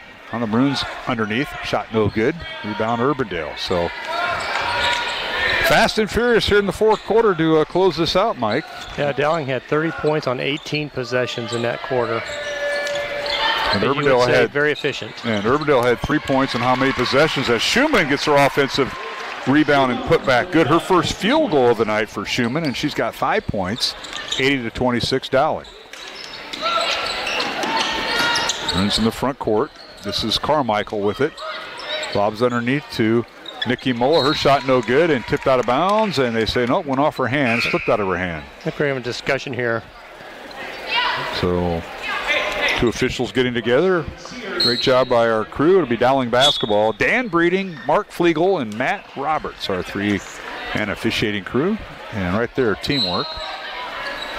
Here's a guy who's not coaching, Tyler Miklo, the dean. They don't call it that anymore, but that's what he is, dean here at Dowling, and used to be basketball coach, Southeast Iowa. Now here he's just making sure Mr. Herring doesn't leave early. The assistant AD. And now here's Sears driving baseline from the left side. Her shot with the right hand, no good. Rebound Urbandale and Natalie Hagan. Jayhawks get in the front court. Elise Pins with it, coming off a ball screen. Set by Schumann. They get it back to Schumann. It's stolen away by Flattery. Emerson with it, and a whistle and a foul at half court on the pass. It'll be Dowling basketball, and the foul will be on Natalie Hagan. Mentioned Urbandale taking on Waukee Northwest second-ranked Waukee Northwest at home in their home opener this Friday. Dowling will travel to Missouri, Tipton, Missouri, as part of the Midwest Elite Showcase. And they will take on Farmington out of Arkansas on Friday night at 6:15. And on Saturday at 7 o'clock, they'll take on the home team, Tipton, Missouri. So another out-of-state venture for the Dowling girls. Yeah, that'll be a good test for them, those two games. I'm sure that even though that they've dominated this game, there's still things I think the coach is going to take away that they need to work on. And they got a few days of practice before they have to head down to Missouri and really test themselves against some different competition, we'll put it that way. Not somebody that they'll see on a regular basis. Sure. And Maddie Rice picks up the basket for Dowling. She has 13 points. You mentioned Dowling with 4 starters in double figures, and now the other way.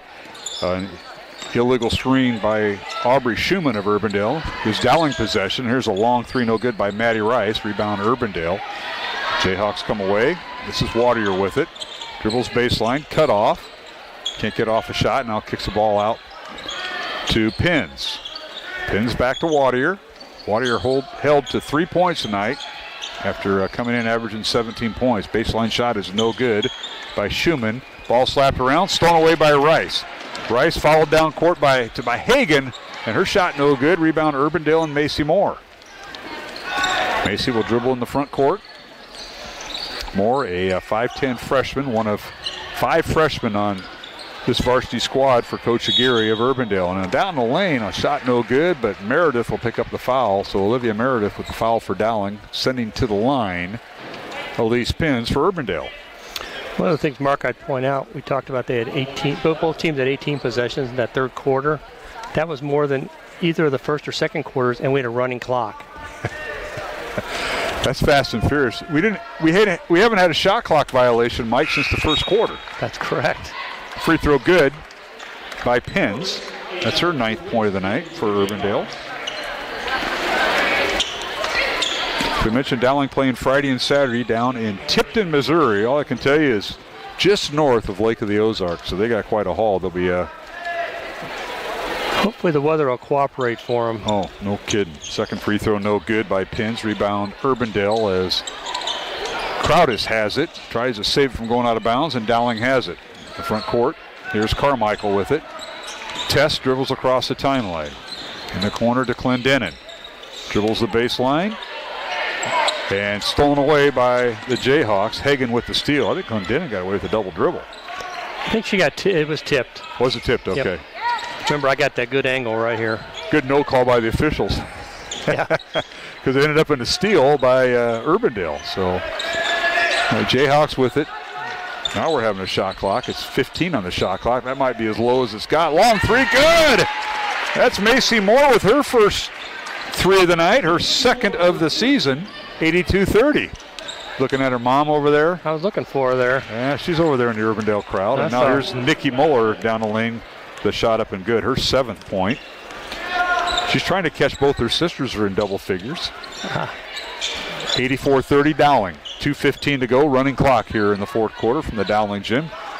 And reminder to our networks, Iowa Catholic Radio, that's Matt Wilkham, our studio producer, and to CISN and our director, Gavin Ibsen. We're going to take a 3-minute break once this game ends. We'll take a 3-minute break to get caught up with our supporters and sponsors of both networks. So we appreciate that. CISN is one of 3 games they're broadcasting tonight. Their cameras are also over at Waukee Northwest as they host Ankeny Centennial in a girl-boy doubleheader. And they're also up at Ankeny.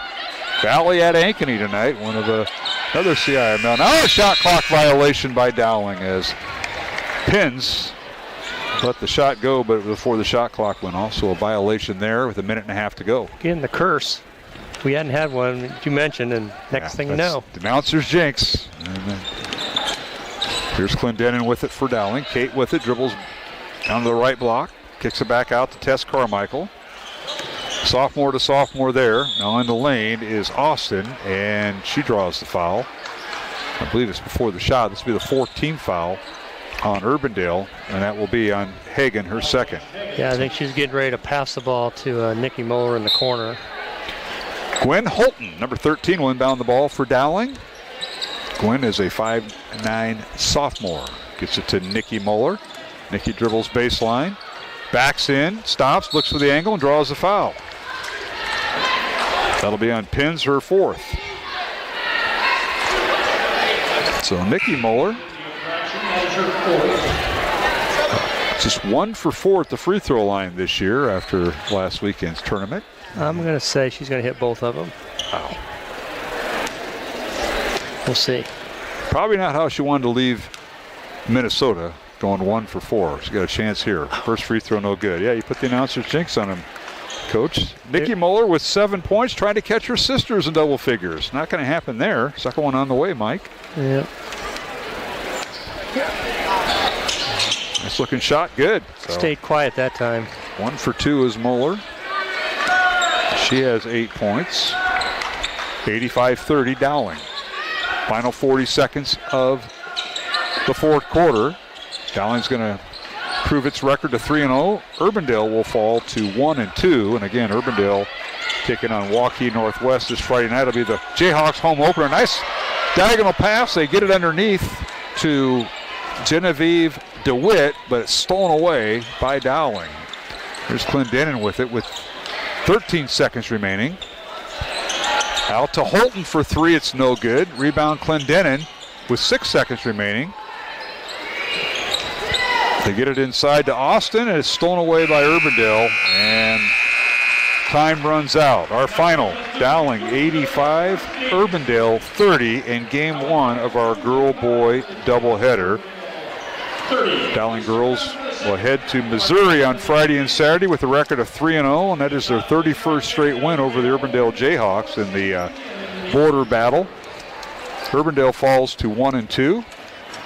Next week for Urbandale, they travel to Pella Christian 1 week from tonight, and then they host Ankeny Centennial a week from next Tuesday night. For Dowling, we mentioned them taking off for Missouri. They'll play in Tipton, Missouri, just outside the Lake of the Ozarks on Friday and Saturday. And then next week, Dowling will be at Ankeny Centennial on Tuesday and host the Valley Tigers in a girl-boy doubleheader on Friday, December 12th. So looking at some upcoming games.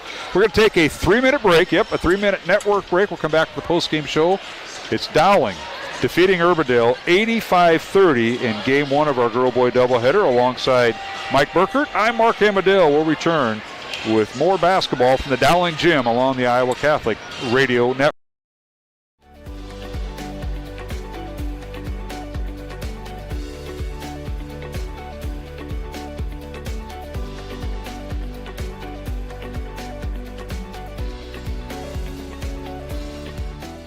Joe here with Westside Auto Pros. I know that sometimes your car can be inconsiderate and need work when you're short on cash. So here's what I'll do. When you get your car fixed at Westside Auto Pros, I'll loan you the money to pay for it. Whatever you want done, repairs, services, tires, you name it. Get your car back on the road and you won't even pay any interest for 90 days. My wife thinks I'm nuts. No interest, Joe? Are you nuts? Get your car fixed now and pay later only at Westside Auto Pros. You don't suppose she's right? Employee pricing plus extra DeArmond discounts at DeArmond Ford. New 2024 F-150s with over $20,000 off. Get a new Ford Bronco with $9,000 off plus 3.9% for 72 months. New Bronco Sports on sale for $37,990 plus 3.9% for 72 months. And new Super Duties with $10,000 off. Extra discounts on top of employee pricing. Only at DeArmond Ford, Indianola.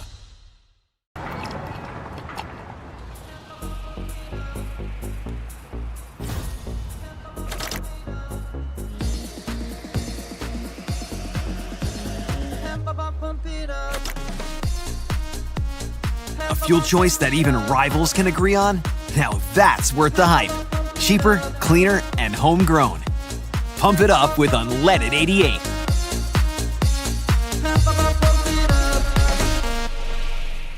Western lets your UTV power through the storm. The Impact V Plow and Impact Straight Blade. With the features the pros demand. Custom tailored for your UTV. And to keep your work top-notch, rely on the Tornado UTV Hopper Spreader. Now that's a job well done. Western, more jobs done faster.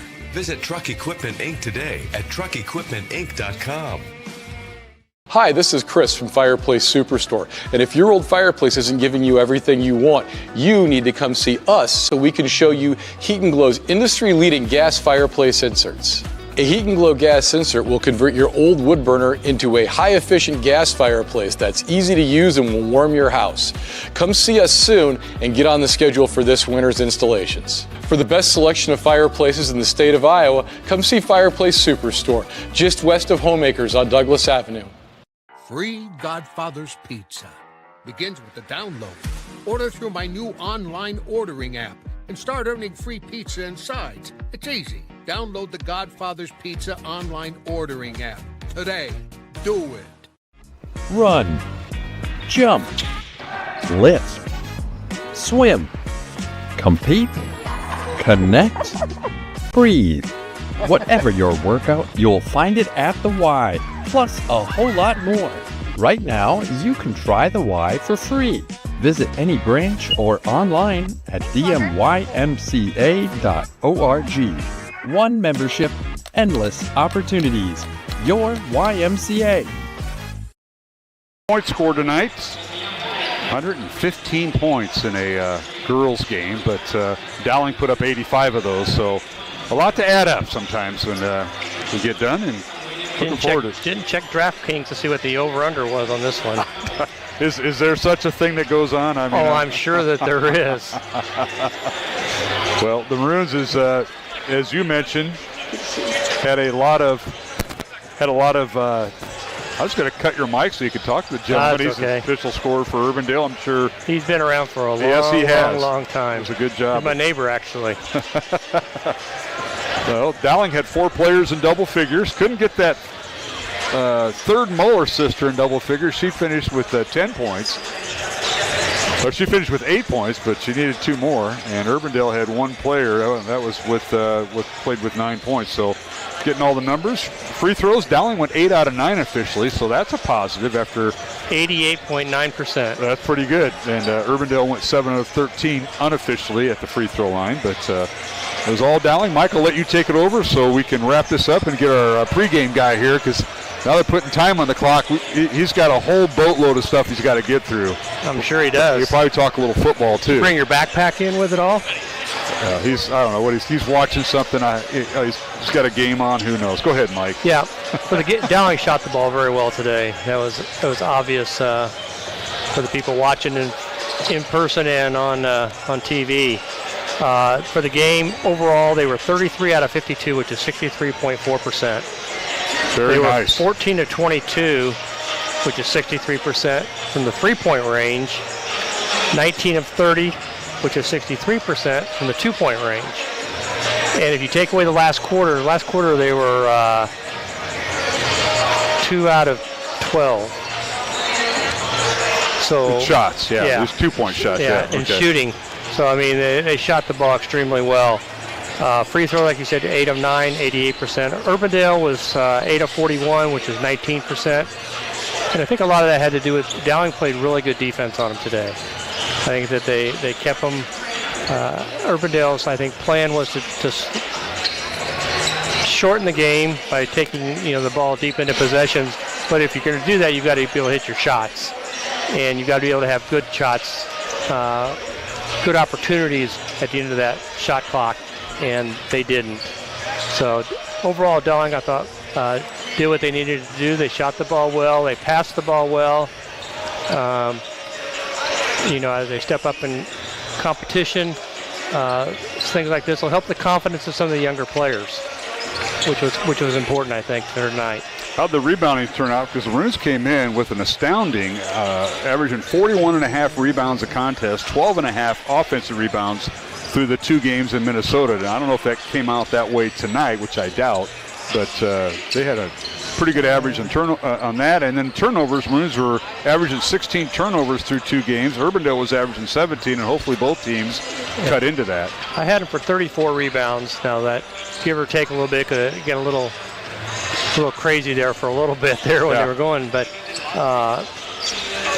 they rebounded the ball well. I think that again, there are things that coach is going to come out of this to work on. I think there were some times their defense broke down a little bit, but Urbandale couldn't convert.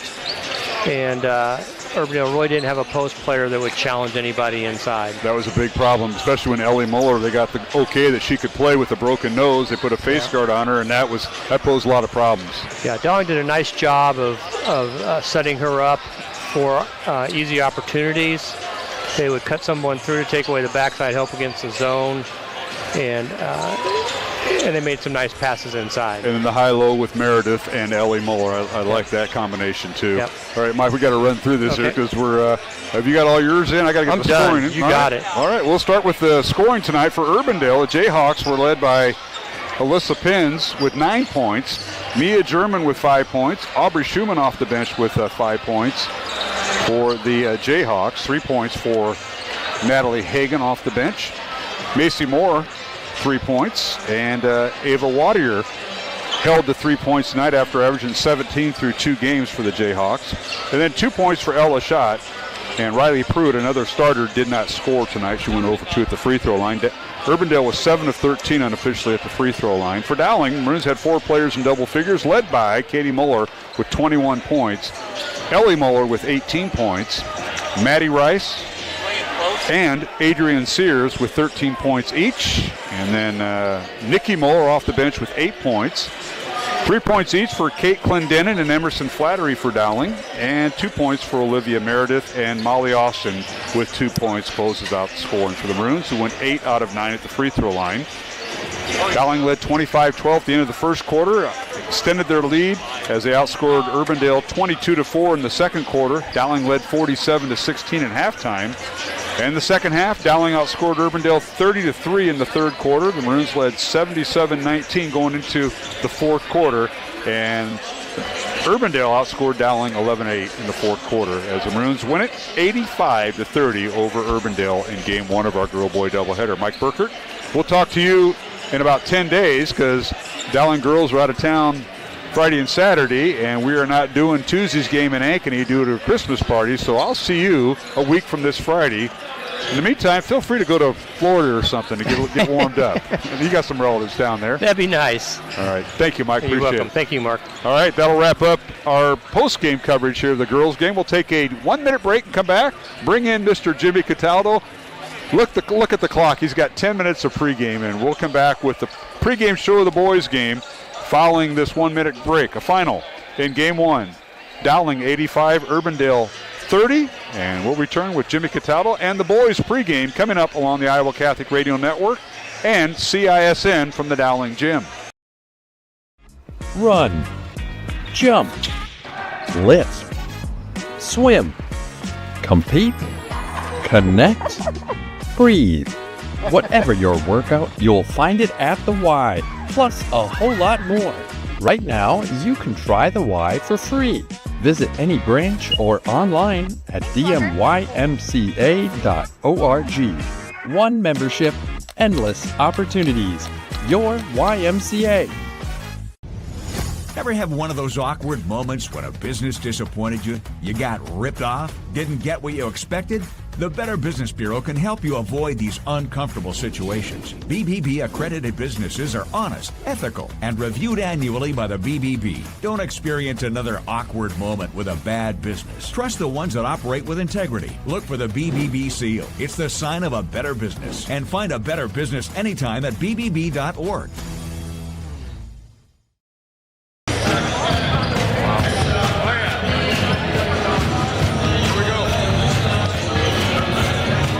And welcome back to the Dowling Catholic Gym in West Des Moines as we get set for Game 2 of our girl-boy doubleheader. Dowling with the win over Urbandale in Game 1 by the score of 85-30. Let's welcome in one of the state champion football coaches on the Dowling staff who's going to help me out with basketball this year. I don't know about help, but he'll be alongside me, and that is the one and only Jimmy Cataldo. Jimmy, welcome to our broadcast. It shows how agile we are, is how we can flip a coin and turn football season into basketball season. I tell you, I listened to you coming in today, and you're not missing a beat. I appreciate that. Which I don't like giving you too many compliments, but it never happens. But go ahead. But right back at it with the girls win, and I had to ask if there was another Muller girl playing. Wow, very talented family, and try keeping that clear.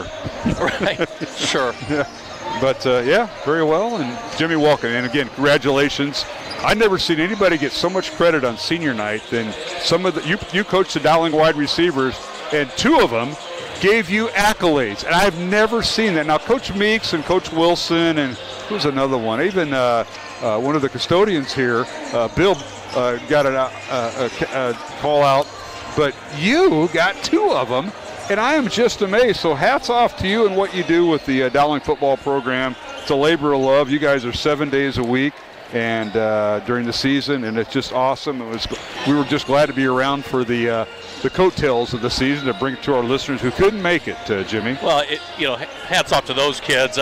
One thing that it may not be known that I've had this senior class since they were sophomores. So 3 straight years of coaching that group, because I started off as a sophomore coach with them, and great group of kids and senior leadership across, and really that whole team came together unbelievably after that first game against Valley, and just a fun experience for me as a coach to watch these kids and just go through this season and how well they played is just incredible. And to top it off with the state championship was about one of the biggest highlights of my career. Absolutely. Well, this time you were on the field, because the others you were kind of next to us in press row up there at the Unidome. This year you were actually on the field, where I hear you can't hear down there because it's so noisy. It's incredible down in that field, and the atmosphere is so loud. But what a different perspective it is being up in the press box, where it's you can just listen to Coach Wilson and the rest of the offensive coaches, but being on the field and having to communicate to receivers and to offensive linemen and quarterbacks alike, it's challenging, but the kids handle it incredibly, and they came away victorious. Yes, they did, and victory over Iowa City Liberty. First time the two teams met. Well, got a few of those football players that are on the basketball squad. You might recognize them. Some guy named Evan Mitchell didn't have too bad of a football season. I think he was on that starting lineup on the offensive line, who did a great job. So we're going to see him tonight. He was your right guard. And the other one is Maddox Capola, who will not play. He's suffering a hamstring injury, which he had during football, but Maddox will not play. But another guy I want to give a shout out to, Leo Pagano, who's part of the basketball team, but blew out his ACL when Dowling played Cedar Rapids Kennedy over in Cedar Rapids, and that was just a tough night when you see a young man just put so much in, starting linebacker out, but Leo is part of the basketball squad too. Well, it just shows you how much Leo affected and impacted people around him. So many kids rallied up and commented about playing for Leo and how much he meant to them personally. It just shows the kind of character Leo Pagano has, and to see him continue on with the basketball program in whatever capacity Coach Einertson can find for him. It's a great testament for him being a senior. And you mentioned some of the football players, Evan Mitchell and Maddox Capola. As basketball season started to creep up against us, and talking to Evan and Maddox alike, one thing we joked about is how egregiously out of shape they were going to be for basketball season. And, they both had a lot of fun with it. They were excited to get this season going. Basketball is a passion of their multi-sport athletes, which is tremendous here at Dowling to have kids like that be multi-sport athletes and succeed in those. Well, let's talk a little about, you might have heard the interview we had with Coach Einertson, the Dowling boys coach, at halftime of the girls game. He's got two starters back, and I tell you what, Noah Martins and Nate Jenkins are two guards that you want on your team. Gio Keelis he starts some games. He come off the bench. He was a sixth man, whatever you want to call it for the Maroons. He'll get the start tonight. Came off the bench and led Dowling with 41 threes. My question is, can they rebound with this group? Because you're without Charlie Crane, who's out with a broken hand, and Maddox Capola, another starter, out with a hamstring. So they will not play probably this week. But Alfred Coley, step up. He's grown 4 inches since last year. He's at 6'8". And Sam Ralston, another guard, will be in the mix in the Dowling starting lineup. So Coley and Ralston, how will they mix with Jenkins, Martins, and Keelis for Dowling? Well, it's a great question, and those answers are gonna come quick. Dowling's returning a lot of high expectations about this group. They're returning 4 out of 5 starters. Really look at Gio Keelis being the sixth man, the next person to come off the bench, and you think about it, maybe it's 5 out of 5 starters. Losing Lucas Paoli this year. One thing that he brought to that team was the glue. Somebody who was really composed in high-pressure situations was Lucas Paoli. But yet a lot of these guys, you mentioned Martins and Jenkins and of course Crane and that whole bunch with Keelis had a lot of experience last year as juniors. So battle-tested, ready to go. We saw Alfred Coley come in throughout the season, very impressed with his upside, his presence around the board, block shots, rebounding was huge. You could just tell he was very, very raw. So having him for the past year was only beneficial for Alfred Coley. Can love what to see out of him this coming year. Yeah, it's season opener for both Dowling and Urbandale. Of course, Urbandale coached by former Dowling coach Clay Thielking. And talking with Clay, well, he's got Davis Hardison back, one of his leading scorers from last year, and Jack Pargin. But after that, a lot of unknowns. And matter of fact, one of the starters who we thought would start, Jackson Sturdivant, is hurt, a senior, and he will not play tonight. So they're deciding on their fifth starter. But taking on Urbandale, Dowling won both games last year, 69-64 at Urbandale, and won by 11 here, 64-53. You can throw that all out the window because it's a different year. But your thoughts on Urbandale? Well, love Davis Hardison. Super athletic individual, 6'5", guard, averaged 14.5 points last year, 4 rebounds. He's certainly going to be the straw that stirs the drink for Urbandale this year, and everything's going to go inside out for him. Would love to see what he's going to do. He's going to have a height advantage against the Maroon guards. Going to love to see what he's going to have to bring. But they're going to be down a couple players, so Jake Pargin is going to have to step up. Averaged 10 points last year a game. So 2 kids that Urbandale and Coach Thielking are going to rally around and see what they're going to be able to do. But as you heard from Coach Einertson, he thinks really highly for this Urbandale team, and it's led by those 2 highly athletic individuals. Well, Quentin Teeter and Caden Burns will start for Urbandale, and it comes down to Caleb Price or Cade Yeager getting that 5th starting position. We're going to take a 1-minute break, come back, we'll have starting lineups. That's Dowling and Urbandale. The boys contest coming up. The girls game won by Dowling 85-30. Alongside Jimmy Cataldo, I'm Mark Amadale, and we'll take a 1-minute break along the Iowa Catholic Radio Network and CISN. Run, jump, lift, swim, compete, connect, breathe. Whatever your workout, you'll find it at the Y, plus a whole lot more. Right now, you can try the Y for free. Visit any branch or online at dmymca.org. One membership, endless opportunities. Your YMCA. Ever have one of those awkward moments when a business disappointed you? You got ripped off? Didn't get what you expected?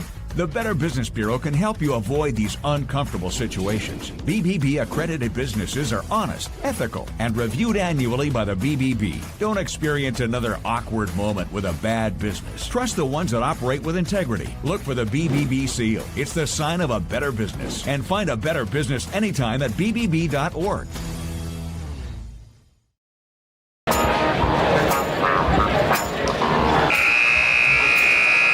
All right, we're back here at the Dowling Catholic Gym in West Des Moines.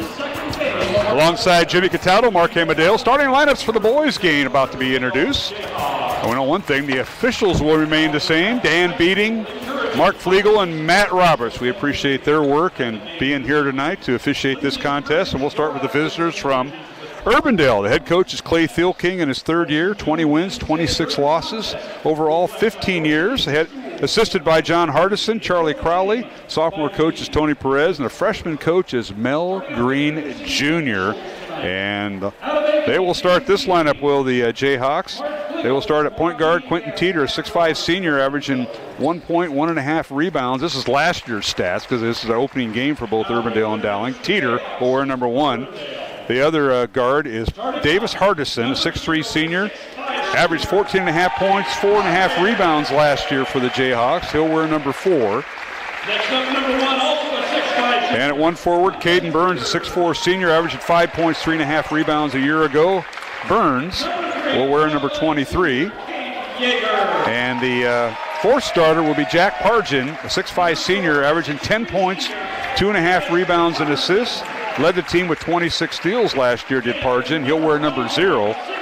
And the 5th starter will either be Cade Yeager or Caleb Price. Let's see which one gets out there, and I believe it will be Price, or to Teal King threw a curveball at you. It started Caden Burns.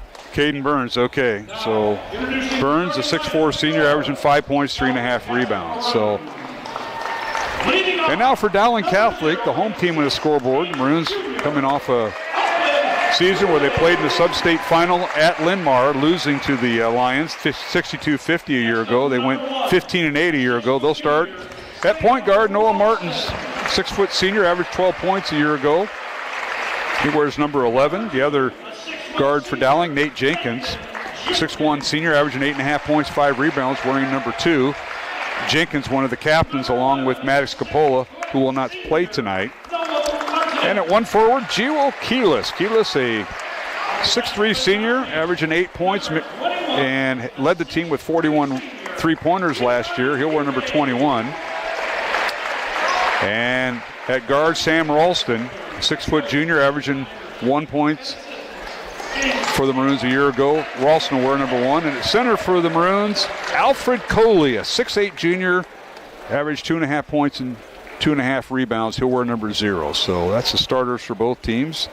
And Jimmy Cataldo, your thoughts as the teams get ready for the opening tip? Well, you look at Urbandale, certainly has height advantage over Dowling tonight. So pack the ball inside, force the Maroons to shoot from outside and rebound throughout the night, which that's usually what you get with Coach Teal King's team.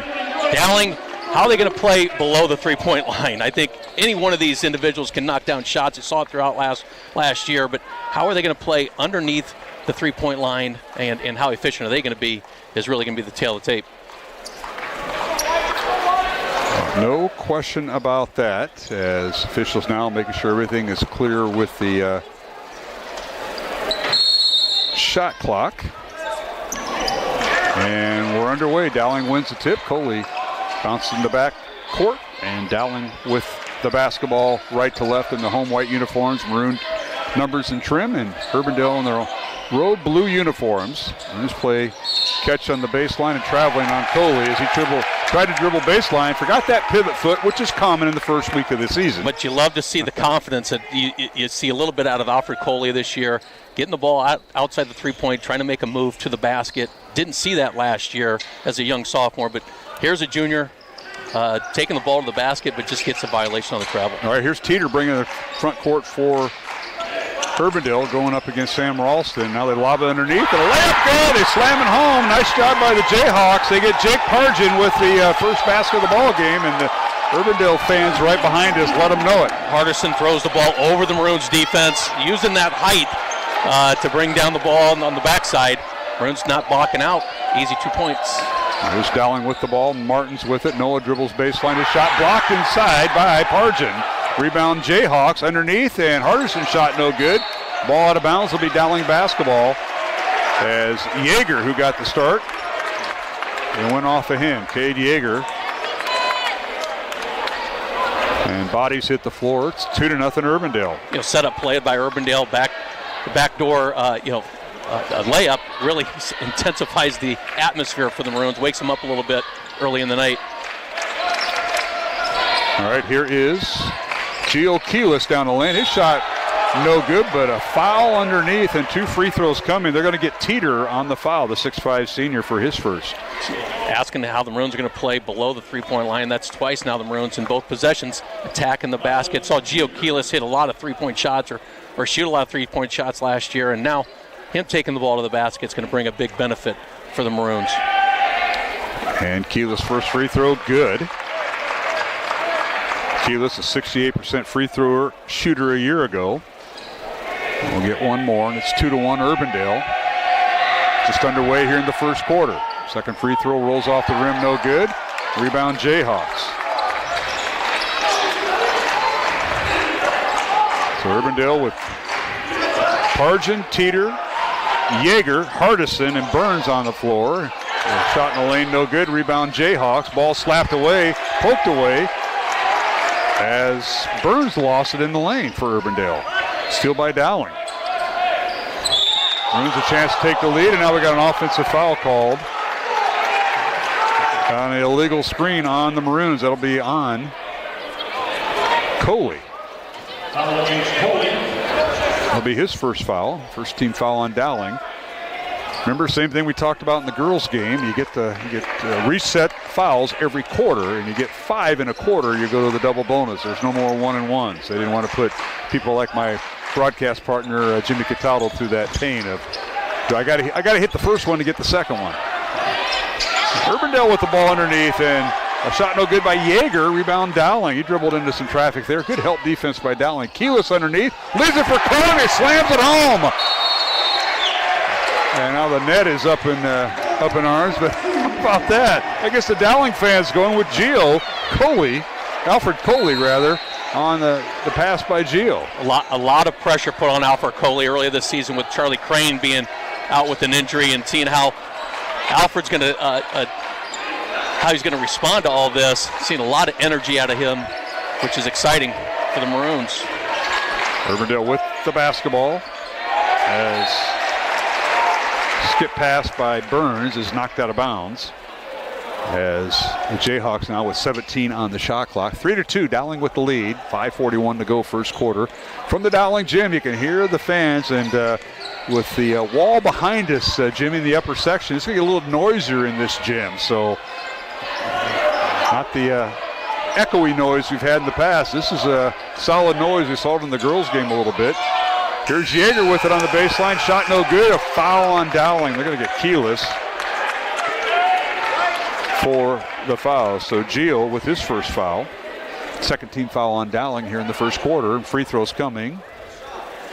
Officials talk about it. Hardison thinks he's going to shoot. And they're going to be out of bounds. Somebody going to the free throw line trying to bait him. Yeager doing a great job understanding the situation with the shot clock going down.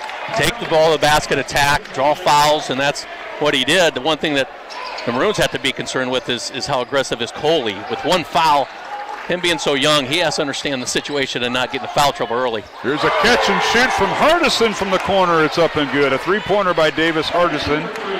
And it's 5-3 Urbandale. Jayhawks got the first basket of the season, and now here's Coley for three. It's no good. Rebound Pargin. High above everyone. Jake Pargin, 6'5" senior with the rebound, and he'll bring it up. Pargin down the lane, goes through traffic. Shot no good. Rebound Dowling. Here goes Noah Martins with it. Leaves it for Jenkins. Nate back to Martins in the lane. Now a corner three by Sam Ralston, no good, and a rebound out to the Jayhawks. 5-3 Urbandale. This game's got a little energy to it, Jimmy. I love it. Now in the lane, a little teardrop shot. It's no good by Teeter, and the rebound comes out to Dowling. Now the pass by Ralston stolen away. Now Teeter underneath, he'll slam it home. Quentin Teeter with the slam dunk, and the Jayhawks lead by 4, 7-3. You talk about the energy. These kids have been waiting months for this day to come, this first game of the year, and waiting to come out and play some competitive basketball against a different opponent than themselves. And that's where you're finding a lot of this energy early. All right, here's Noah Martins with the ball. Gets in the corner to Jenkins for three. Good. Smooth and steady Nate Jenkins with the corner three. Jenkins hit some three-point shots last year, found corner shots time and time again. 7-6, Urbandale by 1 over Dowling. 3:45 to go in the lane. A shot up and good. The basket will count, and the foul on Dowling, Sam Ralston. And at the free throw line will be Davis Hardison. And a chance for an and one here for Hardison.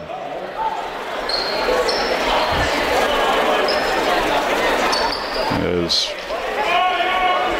Caleb Price in the lineup for Urbandale, number 20. He'll be at the standing next to Alfred Coley, and Hardison with the chance for the and one here. And the free throw goes through. He's got 6 points here in the first quarter. 87% free throw shooter on the season. 10-6, Urbandale by 4 over Dowling here in the first quarter. Now here's Martins. Noah for three. Left side, no good. Rebound, Urbandale. Coming away from it is Burns. He lobs underneath, and a slam dunk by Pargin is good, and a timeout Dowling. Jake Pargin with the slam dunk. The second time we've seen the alley-oop, and we've got a timeout on the floor with Urbandale doubling the score, 12-6 over Dowling. And we'll take a full timeout with 3:22 to go in the first quarter here on the Iowa Catholic Radio Network and CISN. Iowans are working hard, but high prices make it even harder to keep food on the table. Record numbers need help. Your neighbors, your friends, your community. Stopping hunger starts here. Thank you for tuning into today's broadcast. Don't forget to like and subscribe to the channel so you don't miss any of our live events. You can also follow us on X, Facebook, and Instagram in the description below for more coverage of Central Iowa High School sports and the Des Moines Menace. Now, back to the game. Catholic Radio presents the Vatican International Exhibition Eucharistic Miracles of the World at St. John's Catholic Church in Mount Vernon. Now through December 16th, learn more about how you can bring this beautiful panel display to your parish, school, or faith-based organization by calling 515-223-1150 or visit iowacatholicradio.com. KIHS, Perry, KDVN, Mason City, KCSL, Spencer.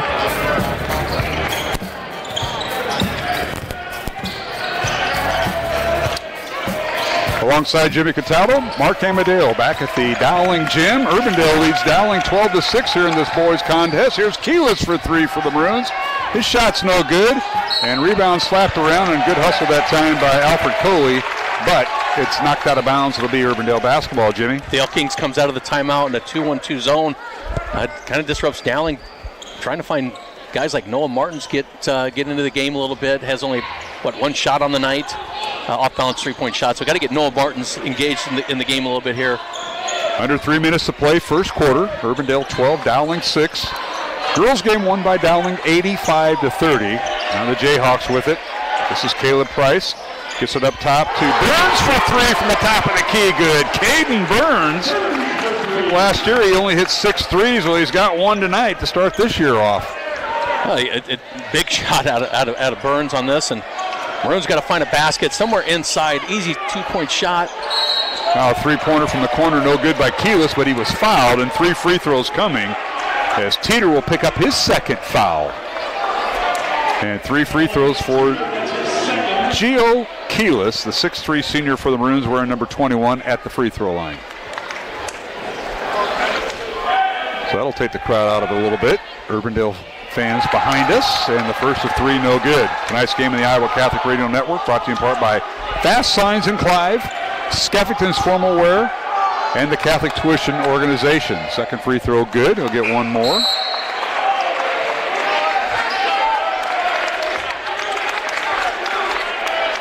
(15-7) Urbandale.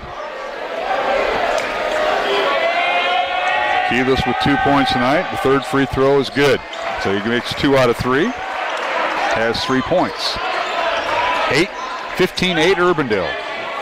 Dowling with a little bit of pressure. They dribble across the timeline. Here's Price. Gets it over in the corner to Burns. Top of the key to Hardison. Davis with it. Backs in. And a shot up and good. That time they had Nate Jenkins on him, and Hardison picks up his 8th point. Hardison working his way down the middle of the lane, bodying up Jenkins. Maroon's got to find somebody to help out on that. Can't have Hardison, one of their best players, working his own way down to the middle of the lane. Evan Mitchell, 6'4", 245 pounds sophomore, right guard on the state championship football team in the lineup for Dowling. They get it underneath the Mitchell. Layup good. Great pass that time by Noah Martins. Noah Martins brings a lot of attention as he goes to the basket. But great vision by Martins, finding Evan Mitchell across the lane for an easy layup. 17-10. Urbandale. Minute 30 to go, first quarter. Now underneath, a layup good by Caden Burns. He went right around Mitchell for the basket. Very impressed with Urbandale's athleticism across the board. Each one of these individuals taking the ball to the basket with a lot of control. Burns with 5 points. 19-10, Urbandale with its largest lead of the night. Minute 10 remaining, first quarter. Here's Jenkins with it in the lane, goes around the defender, layup good. Nice move by Nate Jenkins. He's got 5 points to lead Dowling. After Maroons shooting 5 3-point shots versus just 2 field goals, Maroons go back-to-back layups. Finding their points into the paint is a great recipe for the Maroons. Attacking the rim. That's where it all is. So some people live outside it. Here's Coley with the block shot as Pargin came down the lane. Rebound comes out to Dowling and Jenkins. Nathan in the lane. Puts up a shot off the glass. Good. The basket will count, and the foul on Urbandale. What a move by Jenkins, and he scored the last 4 Maroon points. Just control. I think you see out of Jenkins is going to his dominant hand, the right side, but a lot of control with a lot of body, converting the possible and one. Foul is on Caden Burns, his first. Team foul number 3 on Urbandale here in the first quarter, and Jenkins completes the traditional 3-point play, and he has 8 points. Substitution, Coley will check out for Dowling, and checking in for the first time for the Maroons, Jimmy Baumhover, 6'4" senior, wearing number 23. Dowling a little man-to-man pressure, and Urbandale dribbles across the timeline. Davis Hardison now guarded by Martin, so they've thrown everybody at him. Hardison, skip pass over in the corner to Pargin for 3. It's off the mark, no good. Rebound, Jenkins. Outlet pass to Noah Martins. Noah across the timeline. Shot clock turned off. 20 seconds remaining in the first quarter, and Urbandale with a 19-15 lead over Dowling. Great crowd here at the Dowling Gym tonight on a Tuesday night. Now there's a backdoor cut, and a shot up, and good. Ball was tipped, but went through. And that's Jimmy Baumhover with the cut, and that'll cut the lead to 2 for Urbandale. What a move by Baumhover, Jimmy, as we go to the quarter break. A tremendous back cut by Baumhover. We saw most of his time coming off the bench last year late in games. Baumhover getting the second substitution of the night. Great back cut and a great look by Noah Martins. At the end of the first quarter, it's Urbandale 19, Dowling 17, alongside Jimmy Cataldo. I'm Mark Amadale, back with the second quarter from the Dowling Gym in 1 minute along the Iowa Catholic Radio Network and CISN.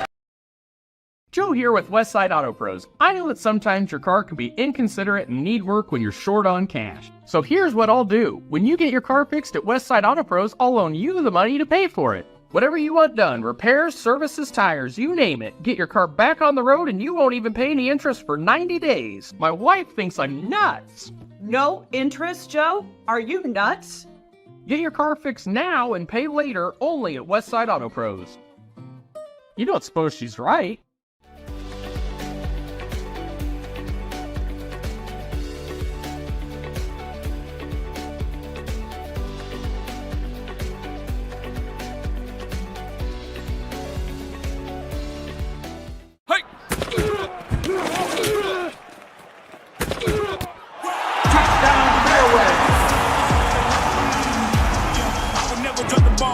I'm making a piece. Hey, this ain't for the faint of heart. We always playing rough.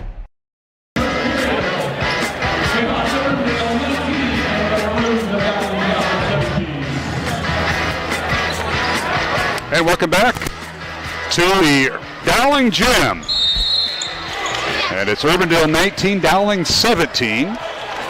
As we start the second quarter, Coach Steel King at Urbandale, his 50th birthday today, as we were told by Coach Einertson. So he's going to get a cake, just a matter of how it's going to be frosted, I think.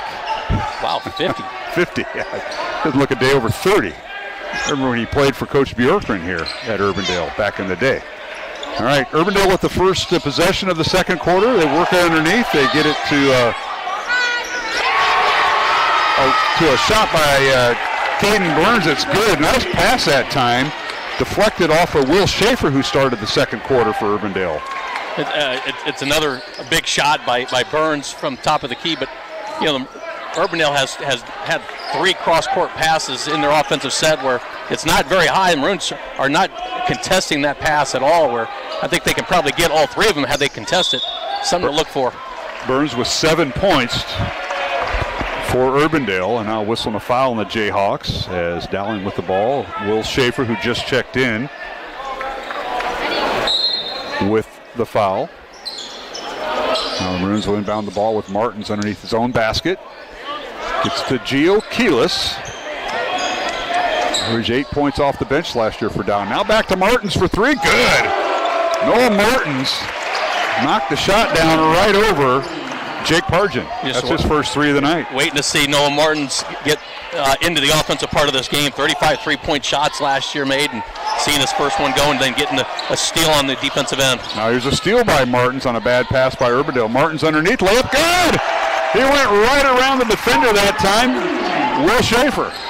And Noah with Dowling's last 5 points, and we're tied at 22. In the lane, shot stripped away. Burns had the ball taken away, and Martins with it. Tries to lob it to Coley, and it's deflected by the Jayhawks. Taken away by Pargin, all the way down, layup good. Nice move to the left hand by Jake Pargin. He's got 6 points. 24-22, Urbandale by 2. Dowling has not had the lead tonight. Martins in the front court, coming off a ball screen by Evan Mitchell. Now we'll get it back to Martins. Three-pointer up and good. Jenkins with the assist there. Rattled in for Martins. Pure shooter when he gets his feet set square to the basket. Noah Martin's going to make most of those throughout the night as long as he stays square to the basket. Martins with 8 points all in the last 2 minutes, and now a three-pointer up and good. Pargin on the shot. Pargin with his first 3 of the night, and he's got 9 points. And now Dowling with the ball underneath, and a shot no good, but an offensive rebound and putback by Alfred Coley, and that's his 4th point. And we're tied at 27 with 5:20 to go, second quarter, Jimmy. Alfred Coley's been kind of quiet since the first possession of the night for the Maroons, getting his second basket. 3 minutes into the second quarter. We're going to take a 1-minute break with the score. Dowling 27, Urbandale 27. 5:18 to go here in the second quarter from the Dowling Gym in West Des Moines on Iowa Catholic Radio and CISN. Faith Check with Greg Ewell on the Iowa Catholic Radio. Iowans are working hard, but high prices make it even harder to keep food on the table. Record numbers need help. Your neighbors, your friends, your community. Stopping hunger starts here. Thank you for tuning into today's broadcast. Don't forget to like and subscribe to the channel so you don't miss any of our live events. You can also follow us on X, Facebook, and Instagram in the description below for more coverage of Central Iowa High School sports and the Des Moines Menace. Now, back to the game. It can also be done during the liturgical service. Sacred Scripture is our spiritual food, the lamp into our feet and director of our steps. But this can't happen if God's Word remains in our bookshelves collecting dust. Let us crack open our Bibles, not only read God's Word, but prayerfully and slowly listen to what the Holy Spirit is speaking personally to us this day. This is Greg Ewell for Faith Check.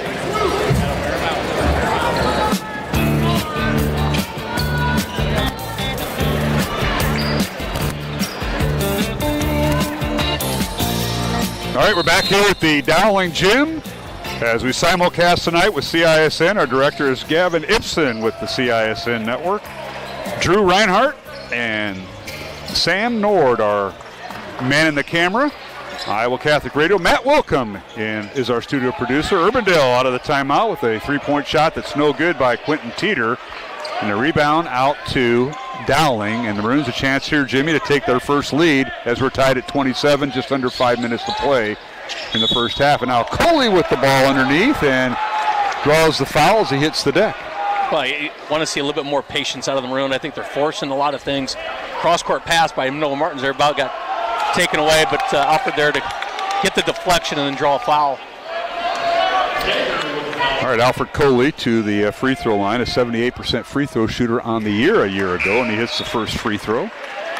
Tonight's game along the Iowa Catholic Radio Network, brought to you in part by Those in the Florist, Ashworth Vision Clinic, and Iowa Wealth Management. I appreciate the support of our sponsors. And the second free throw, no good. Rebound slapped around. And Charlie Corredo, 6'5" sophomore, the only sophomore in the Urbandale lineup with the rebound and gets it to Pargin, who'll dribble across the timeline against Jenkins. Over to Corredo's. Corredo's wearing number 11. Now to Hardison. Davis with it. Gets it to Teeter. Down the lane he goes. Layup good. Boy, he got around Coley like nothing. Quick move by Teeter. 6'5" transfer from Northwest. A lot of quickness. Attacking the basket right around, like you said, Coley, and uncontested. 29-28, Urbandale with a 1-point lead. Coley with an offensive rebound off the missed shot by Noah Martins, and a whistle and a foul on Yeager. That'll be Cade Yeager's second foul. And team foul number 3 on Urbandale with Coley back to the line, who's 1 for 2 tonight. Alfred's first free throw good. Tonight's game in Iowa Catholic Radio brought to you in part by Construction Professionals, the Catholic Tuition Organization, Skeffington's Formal Wear, and Fast Signs in Clive as Noah Martins takes a seat on the bench with Gio Keelis checking back in here, Jimmy. Look at just some of the growth of Alfred Coley over the year, and just highly impressed with his development of his game. Coley's second free throw no good, but offensive rebound Dowling and Jimmy Baumhover. And now whistling a foul called on the ensuing possession on Jake Pargin. That'll be his first foul for Urbandale. 14 fouls for Urbandale, Dowling in the double bonus in the next foul. Well, the Maroons were down, 19-6 at one point, and chipped away at this game and tied it up 29. All by a little bit of patience, high percentage shots, taking the ball to the basket. Urbandale in his zone. Keelis dribble baseline and wants to do a reverse layup. Can't. Fadeaway jumper, no good. Tip by Coley, no good. And a rebound, Urbandale.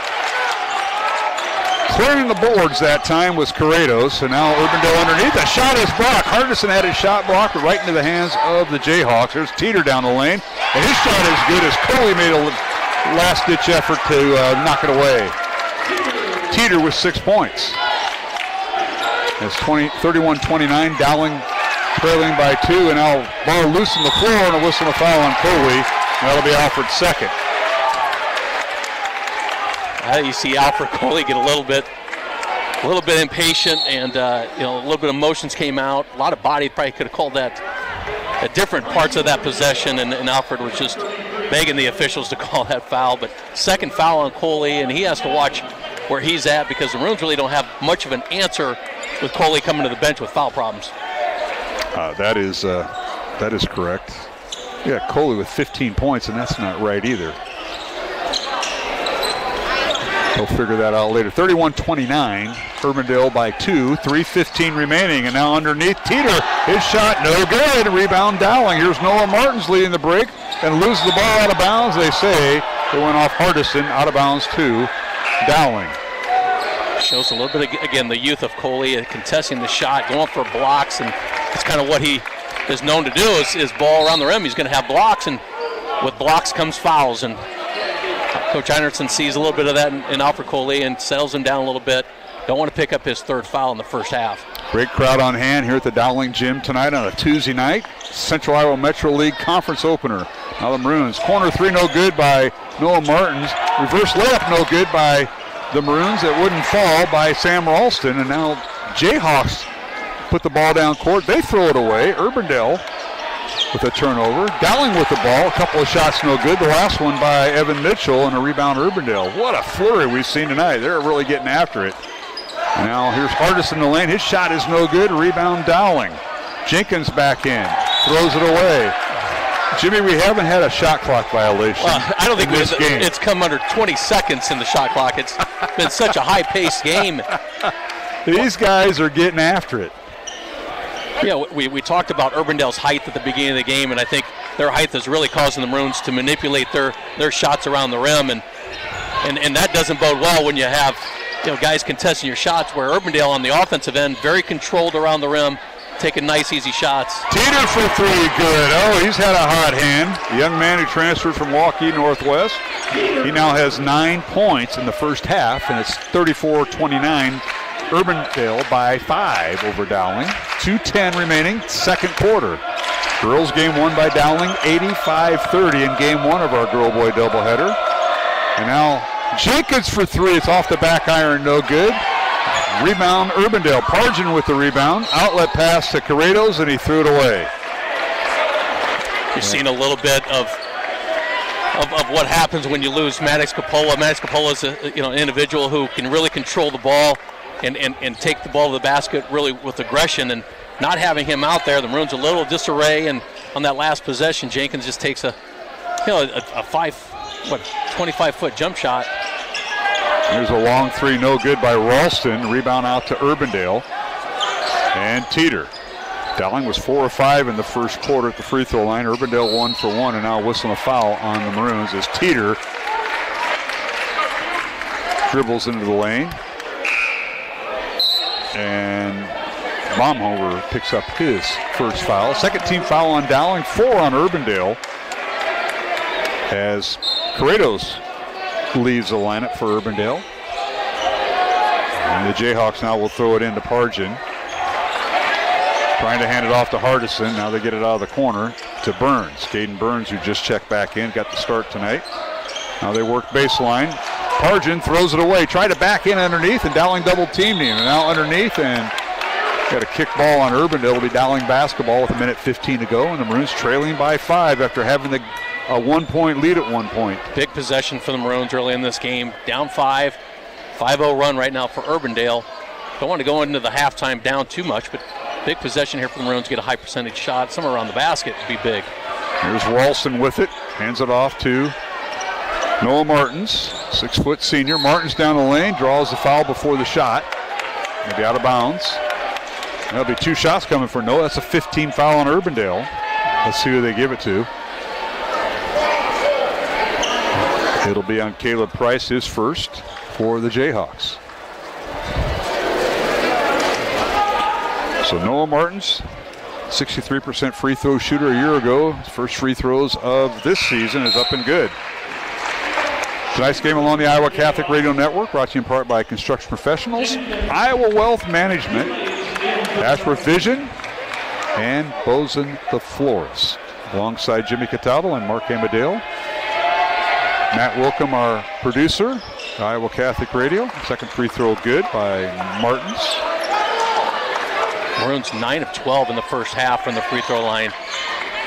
Yeah, we saw the Maroons struggle to get to the free throw line last year, and they get into the free throw line 12 times here in the first half. Just shows how aggressive they have been.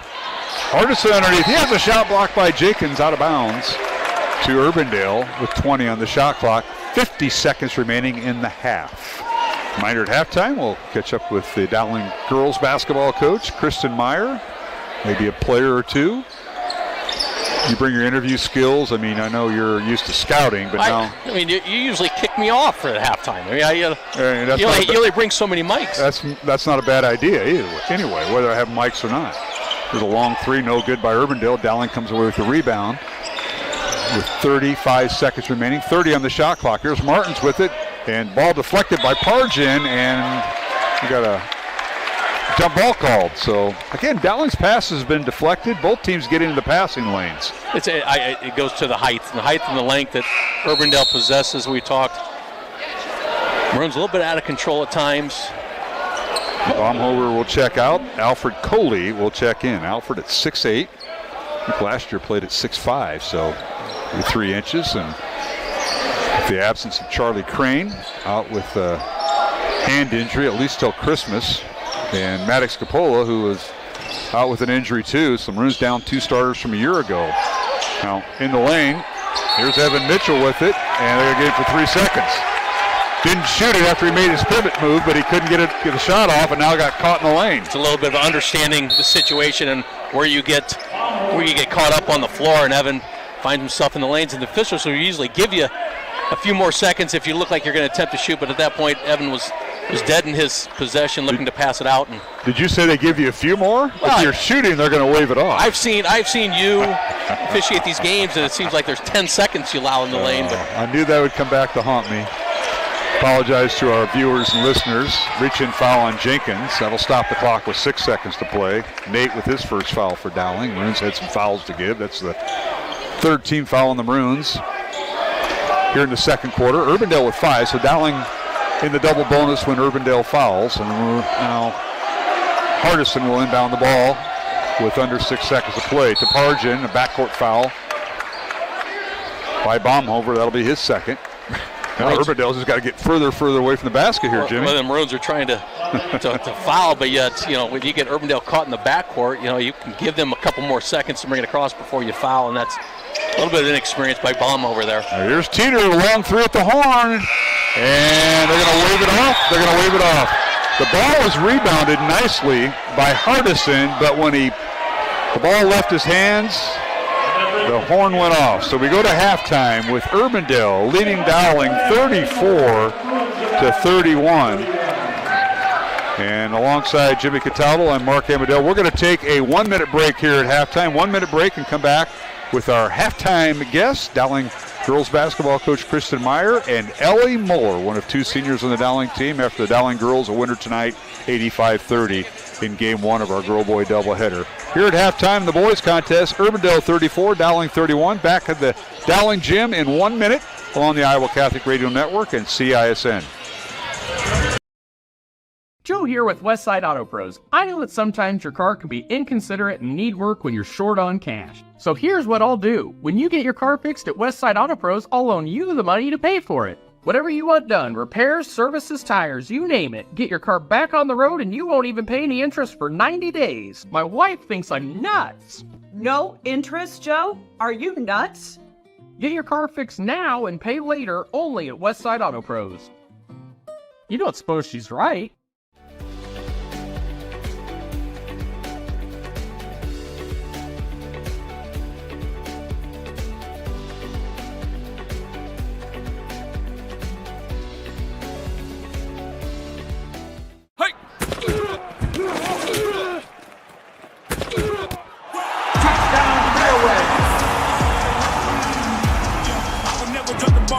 I'm making a piece. Hey, this ain't for the faint of heart, we always playing rough.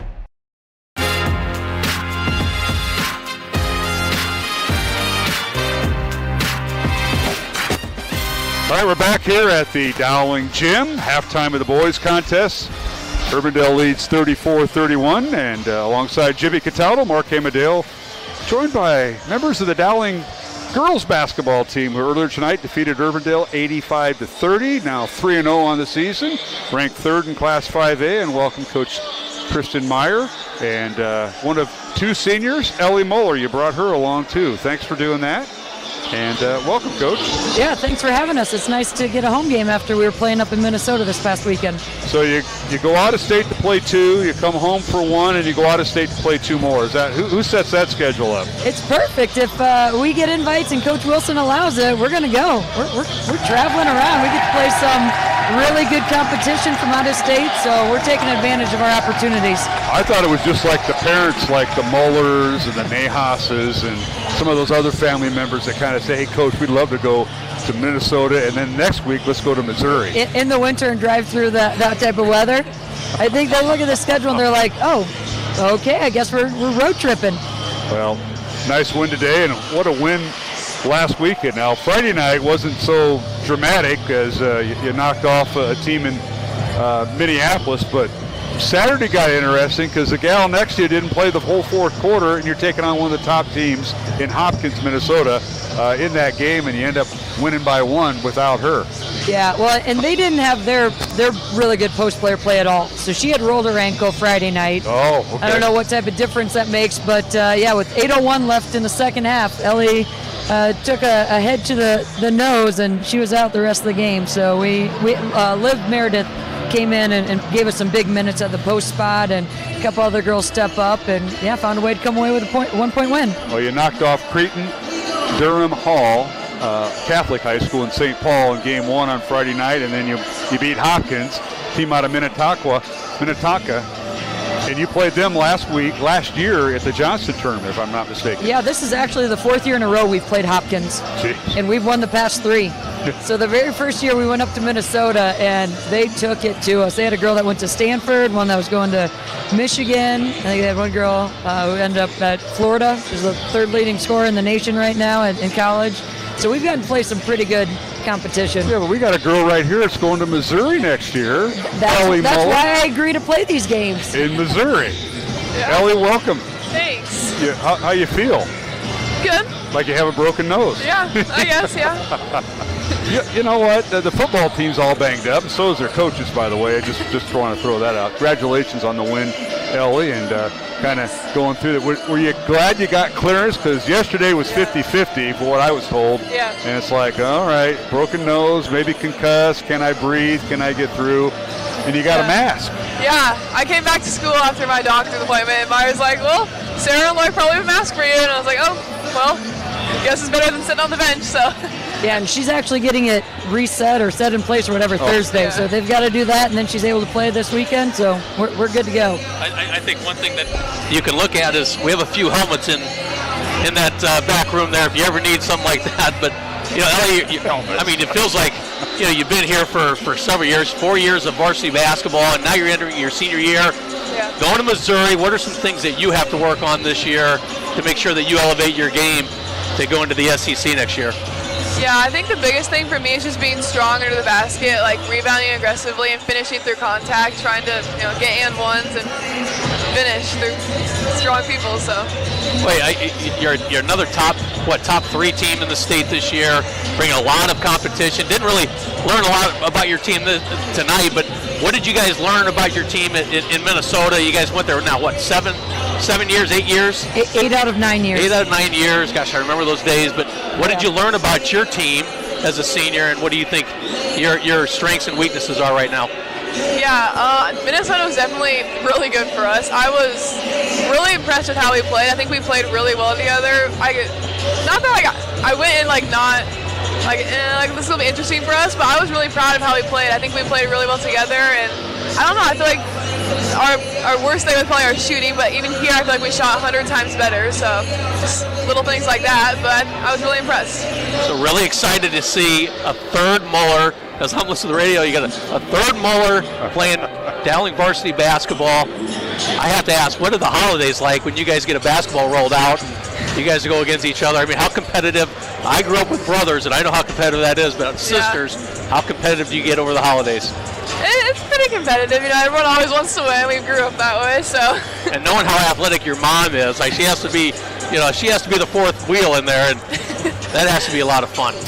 Yeah, she likes to do a little bit of cheering now. Doesn't really involve herself much. She's getting old. She's worried about injuries. Yeah. Always worried about injuries. We're at halftime. Urbandale leading Dowling 34-31 in the boys contest. Visiting with head coach Kristen Meyer of Dowling Catholic and Ellie Muller, who tonight, you had 18 points. Your sister 21, and your other sister couldn't get her into double figures, but finished with 8. So, Coach Meyer, is that a goal? Try to get as many people in double figures. He had 4 tonight. Hey, we'll take as much scoring as we can get. We're in the 80s tonight. I think we're in the 50s and 40s up in Minnesota. So, ball's going in. We don't care who scores. Well, you were 8 of 9 at the free throw line. That's a positive. Coach Berker, I forgot what he had, but you averaged 16 turnovers coming into tonight. Got a lot of turnovers up there. Honestly, I was happy with only 20 turnovers against Hopkins. They are no, seriously. We went in and I was hoping we'd be under 25. They are the best full court pressing team we will see all year long. And with a couple new ball handlers, I wasn't sure. The most impressive stat I saw was you're averaging 41 rebounds, defensive or total rebounds, 12.5 offensive. That's as good as having his mom, Jimmy Cataldo's mom, keep score during high school baseball, because everything was a base hit, never an error. That's kind of what it reminded me of. 41.5 rebounds. Well, there's a lot of missed shots both games, to be honest. We did not shoot very well. Yeah. But we like to get after it, go get all the rebounds we can. So over the last several years, you've had the luxury of having somebody like Caitlin Clark and Ava Zedeker, and even Katie Muller is playing very, very well as she's getting what now is a junior. How do you continue to fill those shoes and find that next person to really elevate into this program?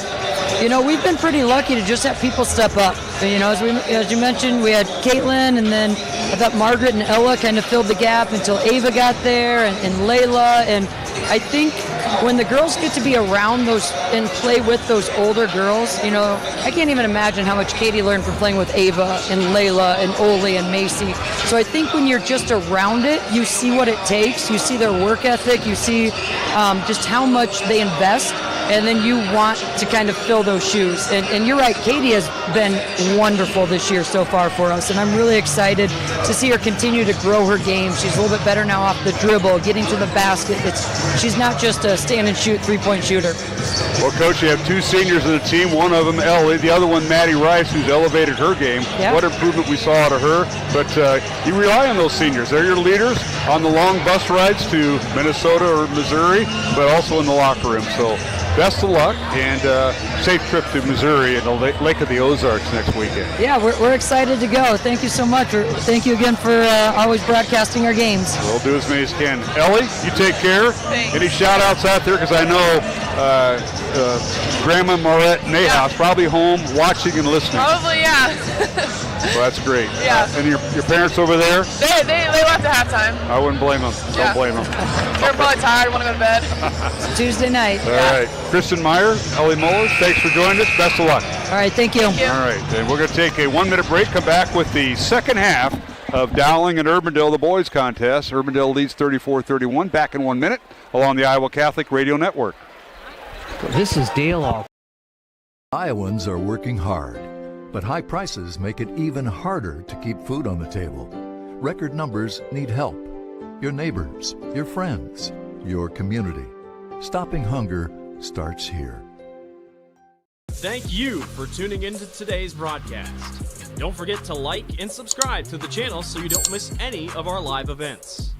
You can also follow us on X, Facebook, and Instagram in the description below for more coverage of Central Iowa High School sports and the Des Moines Menace. Now, back to the game. Are condoned by the state. Why? Because sooner or later it will be turned against the church. History has shown this to be true more than once. That just turnover. There have been times in history when the church has been wedded to the road, but it has always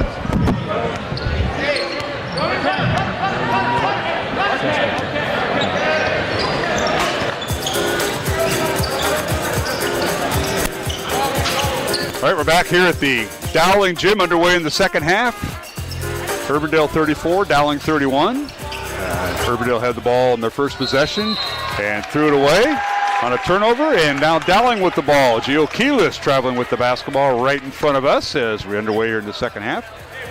And it'll be Urbandale basketball. We'll get the starters here in a moment. You got all your stuff calculated up? You can interject when you need to. Pretty quick. Maroon shot 43% from the field, 3 of 11 from three-point range, 13 rebounds, 7 turnovers. Urbandale 53% in the first half. Really a nice job around the rim. 13 rebounds, 8 turnovers. And there's a shot in the lane by Urbandale. It's no good. Rebound Dowling. Our score remains 34-31. That's the way it was at halftime.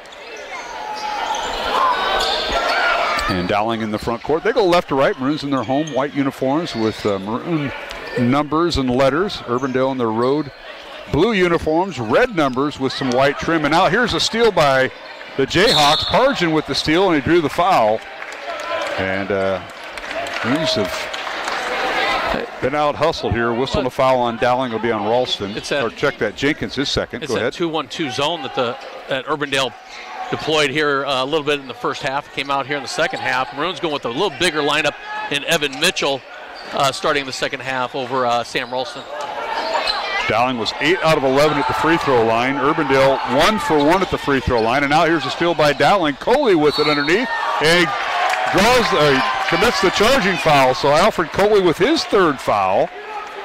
And the Maroons are already down 2 starters before we hit the court tonight. Charlie Crane, starting center, out with a broken hand, and Matty Scapola out with a hamstring injury, and they will not play, maybe not even this week. So Maroons are trying to. Coley picks up his third foul. Yes, he does. Player control foul, and Urbandale was deep underneath the basket there, but Alfred Coley found himself a little bit out of control and through the body by Urbandale. Great job by them standing still, drawing his third foul.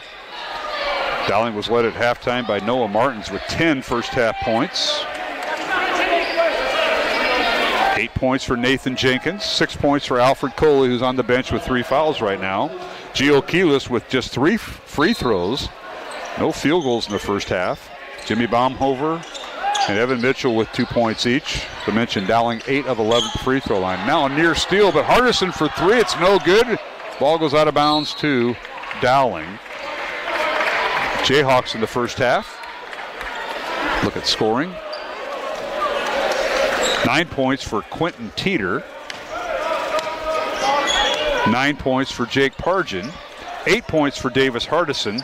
And Caden Burns with 7 points to lead Urbandale. Again, the Jayhawks unofficially 1 for 1 at the free throw line. So another turnover by Dowling. Both teams have struggled from the field, and now in the lane, a shot up and good. Quentin Teeter shoots and scores, and that is his 11th point. Maroons have 4 turnovers here in the early third quarter. Just 2.5 minutes into the third quarter, 4 turnovers. Keyless. Teeter with 11, and now Keyless shoots and scores, and that's a three-pointer. Maroons needed a basket, and they cut the lead to 2. So Gio with his first 3 of the night, he has 6 points. 5:10 remaining, third quarter, 36-34 Urbandale. Dowling girls winning game 1, 85-30 over the Urbandale girls. Dowling girls 3-0 on the year. Now a backdoor cut layup, no good by Cade Yeager, and a rebound out to Dowling. That was a beautiful play, but Yeager couldn't finish. I got caught underneath the basket just too much, and now a long 3, no good by the Maroons. Offensive rebound, Martins. Noah with it. Gets in the corner to Keyless, and it'll be out of bounds to Dowling with a brand new shot clock. Maroons with a substitution. They'll get Leighton Oldfield in. Tied in on the football team. 6'2", 195-pound sophomore checking in, wearing number 5 for the Maroons. So he and Mitchell. First time checking in for Leighton Oldfield. Had a really productive freshman year. Here's Keyless at the elbow, and shot no good, but drew the foul, and that'll be on Cade Yeager, his 3rd. Just shows how different the Maroons are as a basketball team when you don't have the likes of Charlie Crane, who was really dominant at times last year, and even Maddox Capola. You know, he's going to be a 3rd-year varsity player in himself. Not having those 2 athletes out there creates a completely different dynamic for the Maroons. Keyless makes the first free throw. He has 7 points tonight. Urbandale led 19-17 at the end of the first quarter and outscored Dowling 15-14 in the second quarter. Jayhawks led by 3 at halftime, 34-31. Both free throws good by Keyless, who has 8 points. And we're tied at 36. 4.5 minutes to go, third quarter. Pretty good crowd here at the Dowling Gym on a Tuesday night. Central Iowa Metro League opener for both teams. And opening game for both boys teams. Whistling a foul on Dowling will be on the Oldfield. So Leighton with his first foul. 4th team foul for the Maroons. Just a little over 4.5 minutes to go in the third quarter. So any foul now on by the Maroons puts Urbandale at the line shooting 2. Oh, nice job by Noah Martins as the inbounds pass from Hardison came right back into Hardison's hand. It'll turn over against the Jayhawks. Shows how tight this gymnasium is. You really can't back up and give yourself some room to throw the ball in because of the walls are just off the baseline. And Noah Martins creating a turnover. All right, here's Dowling with the ball. Martins dribble penetrating. Urbandale kind of in that 2-3 zone that they're in. Out to Martins with 15 on the shot clock. Now a corner 3 by Jenkins, no good. And rebound knocked out of bounds by Gio Keyless, crashing in from the weak side. Now Coley back in. He's going to play with 3 fouls. Number 0, he'll replace Evan Mitchell. Tied game 36 all, and taking a big risk by putting Coley in here with 4 minutes to go in the third quarter, sitting at 3 fouls. All right, here's Burns for 3. It's no good. Good dribble penetration that time by Teeter. Rebound Dowling. Here's Martins with it. Gives it to Jenkins. Back to Martins. Kicks it out to Keyless for 3. Top of the key. Good! Gio Keyless. He's lighting it up. He's got 8 of his 11 points here in the third quarter, and Dowling takes its first lead. A 3-point lead. 39-36. Back comes Urbandale. Shot in the corner, no good. Ball saved from going out of bounds, and Coley with it. Outlet pass to Jenkins. Dowling on the attack. Corner 3. Up. Good! Corner 3 by Noah Martins and a timeout, Urbandale. Martins with 13 points, and the Maroons are lit up here, Jimmy. 3 for 3 for the Maroons the last 3 possessions from the 3-point arc. Keyless with 2 and Martins with 1. Big run for the Maroons, 9-0. 42-36, Dowling over Urbandale, 3:17 to go third quarter. We'll take a 1-minute break and return to the Dowling Gym on Iowa Catholic Radio and CISN. Joe here with Westside Auto Pros. I know that sometimes your car can be inconsiderate and need work when you're short on cash. So here's what I'll do. When you get your car fixed at Westside Auto Pros, I'll loan you the money to pay for it. Whatever you want done, repairs, services, tires, you name it. Get your car back on the road and you won't even pay any interest for 90 days. My wife thinks I'm nuts. No interest, Joe? Are you nuts? Get your car fixed now and pay later only at Westside Auto Pros. You don't suppose she's right?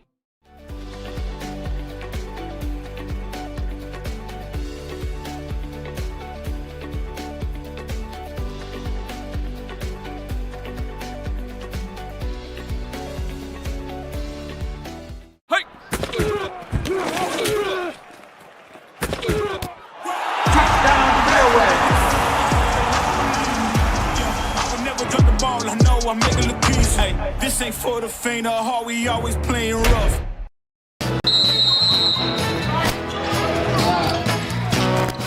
All right, we're back here at the Dowling Gym. The Maroons on a nice little run, leading 42-36.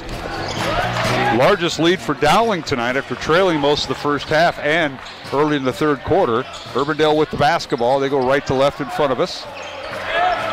Here's Teeter with it. Quinton for three right in front of the Urbandale bench. No good. Good closeout that time by Leighton Oldfield. And we got a flop warning on Urbandale. The flop warning coming into play over the last year or two. I mean, would have really taken you completely out of your basketball game back in those days. But you don't see it too often. The flop warning and the technical thereafter. Seen it once last year. Now a long three by Noah Martins is no good from the top of the key, and a rebound out to Urbandale. 42-36, Dowling by 6. Jayhawks with it in the front court. Here is Teeter, spins in the lane, is shot up, no good, drew the foul, and 2 free throws coming for Quinton Teeter. And the Jayhawks now trying to stem the tide. Oldfield will pick up his second foul for Dowling.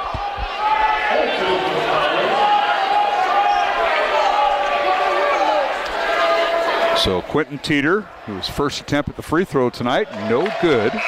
Tonight's game in the Iowa Catholic Radio Network, brought to you in part by Fast Signs in Clive, Skeffington's Formal Wear, the Catholic Tuition Organization, and Construction Professionals.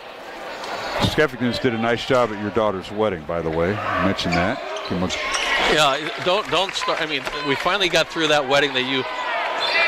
And the story of Are the invoices you, coming?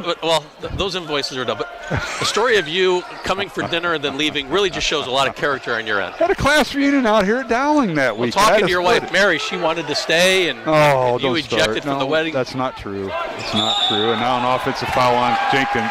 Nathan tried to go through traffic and picks up his third foul. Good defense by the Jayhawks. Coach Einerson trying to plead his case. Our officials tonight, Dan Beating, Mark Flegel, and Matt Roberts. He tried to split the double team, and you're not going to do that without committing an offensive foul. Keyless up off the bench for Dowling. Try to get him in, and they will. It's interesting to see how deep into the basket the officials are allowing Urbandale to set up their charge or their see, in high school, you're right, Jimmy. In high school, there's no circle in there that you have to do in college and pros. High school, it's judgment. But noticing that by Noah Martins, just sit and go straight up, take the 2-point because you're so deep into the basket as you are. Now Hudson Weber in the lineup for Urbandale, number 10, a 6'2 junior. They work it inside. Hardison shot no good. Rebound Dowling and Noah Martins. Noah pushing the envelope. Stops, shoots the three. Up good! Oh, he left Hardison standing there, and Noah is lighting it up. That is his 4th three of the night. He's got 16 to lead Dowling. Well, the Maroons are finding a lot of success from the three-point arc. 7 3-point shots here in the third quarter alone. Haven't shot anything underneath the basket. 45-37 Dowling, minute and a half to go. Long three, no good by the Jayhawkers. Keyless down the lane, he draws the foul. That'll be on Teeter. Oh, check that. Teeter was guarding him. They're going to call the foul on Burns. So Caden Burns with the foul, that's his second. And Keyless.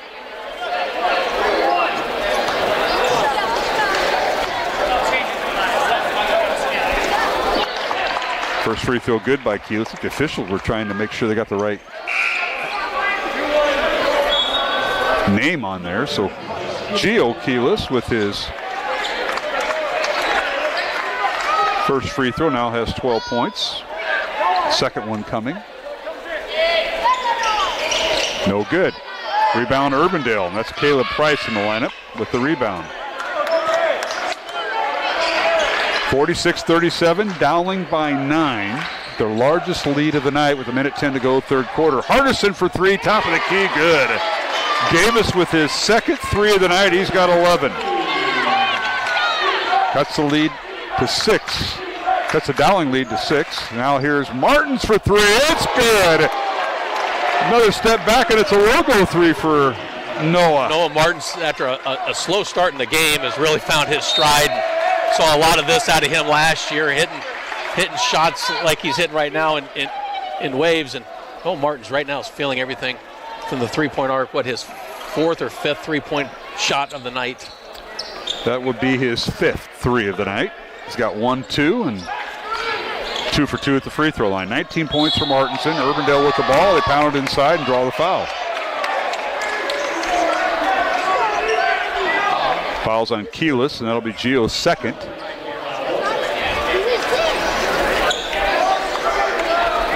Bruins have gone on this great run without really putting Alfred Coley in a situation to pick up his fourth foul in the game. So having him on the bench here most of the third quarter has really helped him. Right, because Mitchell came in and gave Coley a break, but they also found Leighton Oldfield. Now, you didn't coach him in football, did you? He was a tight end. That belonged to Brady, right? Coach Walls had Leighton. Coach Walls had it, thank goodness. Really changed everything that Leighton really brought to the football field. Played a lot of minutes this year. Timeout here with 32 seconds. It's one of those use it or lose it timeout. 30-second timeout. We'll keep it here. Dowling 49, Urbandale 40 here in this boys contest. CIML opener for the boys teams. Earlier tonight, the Dowling girls will winner 85-30 over the Urbandale girls alongside Jimmy Cataldo, Mark Amadale. All right, Coach, here's your chance here. I'm not going to read any sponsor reads. I'm going to give it all to you. You let our listeners and our viewers know what's going on. I'm going to give you a recap. You remember the Maroons tied the game 29-29. That's right. And now we're up 49-40, so I've gone on a 20-4 run, and it's really been the benefit of the three-point shot. Noah Martins hitting 3 shots. Gio Keelis hit 2. He hit 2, had 114 three-point shots on the year, and really didn't shoot his first three-pointer on the year until here in the second half. And so the Maroons are really hitting their shots in waves here in the second half, and have really gone on this 20-4 run. To go up 9 with just 30 seconds to go. And Dowling 3 of 4 at the free throw line in the third quarter. Urbandale for the night is 2 out of 3 at the line. So something to keep in mind there. Dowling with inbounds. Now the Maroons nearly lose the ball, and they do. That's a steal that time by Caden Burns, and they slam it home as they get it to Pargin for the dunk. And he's got 11. So what a flurry there. Martins lost the basketball right in front of the Dowling bench out of the timeout, 49-42. Dowling by 7, 5 seconds remaining. Martins with it, guarded by Pargin. Step back, up, and in and out, no good. Rebound Price. And we've come to the end of the third quarter here at the Dowling gym with the score. Dowling Catholic 49, Urbandale 42. And alongside Jimmy Cataldo, I'm Mark Amadale, back with the fourth quarter in 1 minute along the Iowa Catholic Radio Network. Program. Run, jump, lift, swim, compete, connect, breathe. Whatever your workout, you'll find it at the Y, plus a whole lot more. Right now, you can try the Y for free. Visit any branch or online at dmymca.org. One membership, endless opportunities. Your YMCA. Ever have one of those awkward moments when a business disappointed you? You got ripped off? Didn't get what you expected? The Better Business Bureau can help you avoid these uncomfortable situations. BBB accredited businesses are honest, ethical, and reviewed annually by the BBB. Don't experience another awkward moment with a bad business. Trust the ones that operate with integrity. Look for the BBB seal. It's the sign of a better business. And find a better business anytime at bbb.org.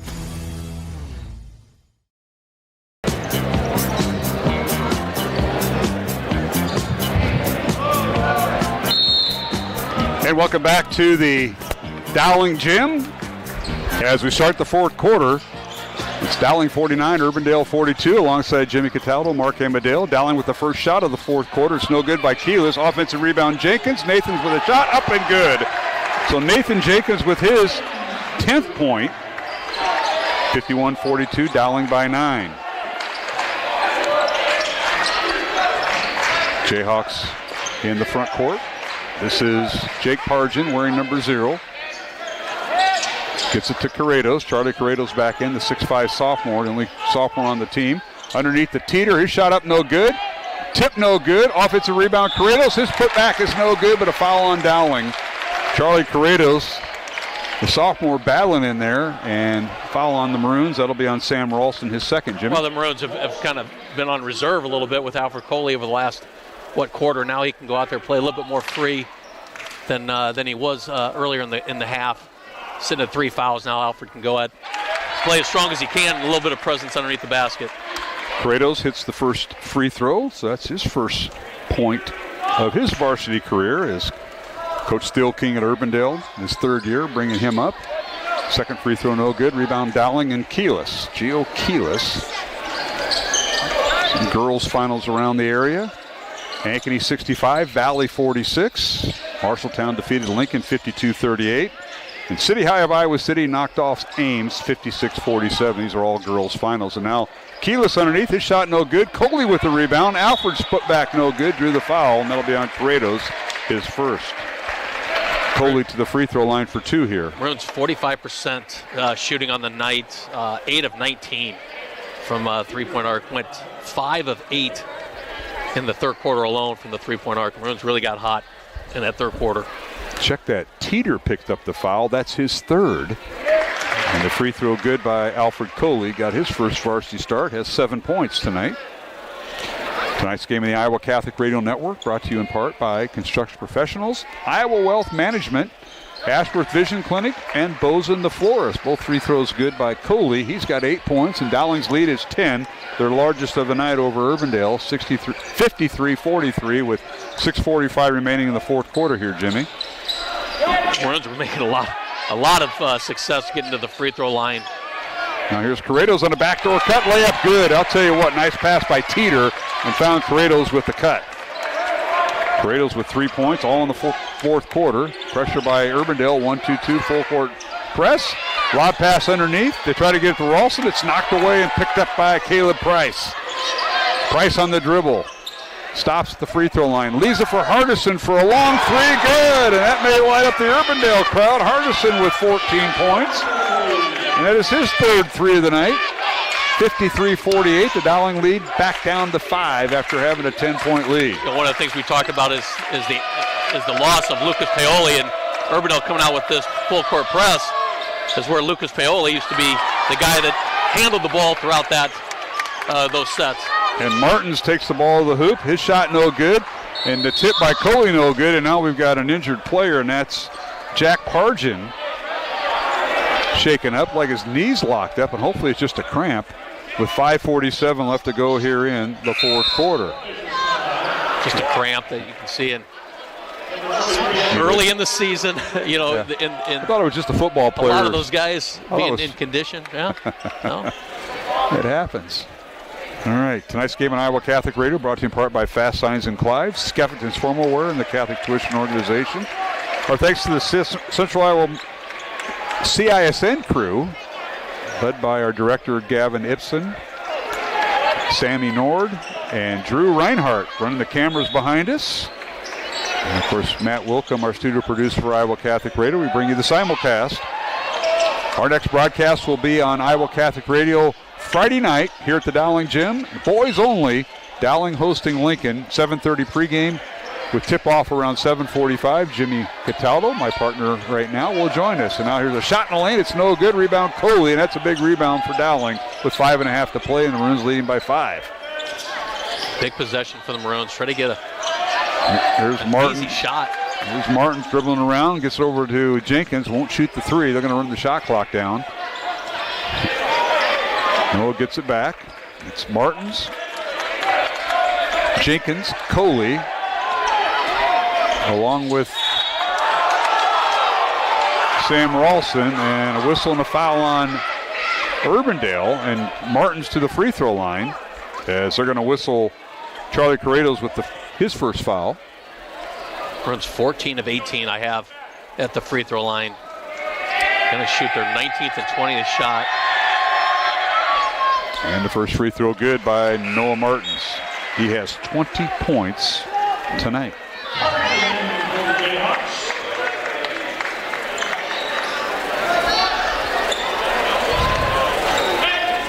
Second free throw by Martins. On its way. And good. 21 points unofficially for Noah Martins tonight. 16 points from the free throw line, Maroons. I got him 15 for 19. Well, I'm a little more accurate than you are. I figured you were. Yeah, thanks for letting me know. Appreciate that. 55-48 Dowling, and now here's a shot. No good. Rebound comes out to Evan Mitchell, who's in the lineup. They got him and Coley in there at the same time. There's Martins dribbling around. Dowling by 7. Team fouls, Urbandale with 2, Dowling with 1. Keep in mind, double bonus kicks in at the 15th foul of each quarter. Here's Martins for 3, good. And that took it right at the end of the shot clock. Noah with 24 points. Big shot by Noah Martins. Tightened the game and pushes the lead to 10 for the Maroons. Corner 3 by Hardison, in and out, no good. Rebound, Martins. So Coach Anderson, don't be surprised Noah Martins gets a double-double tonight. And I'm not talking assists, I'm talking rebounds and points. Another 3 good. Martins with 27. Holy moly. That is his 7th 3 of the night. All-state returning player in Noah Martins, and really taken off into this late in this fourth quarter, but got off to a slow start and really hit his stride and hasn't stopped. 4 minutes remaining, fourth quarter. Dowling 61, Urbandale 48 here in this boys Central Iowa Metro League opener. Back in 1 minute along the Iowa Catholic Radio Network and CISN.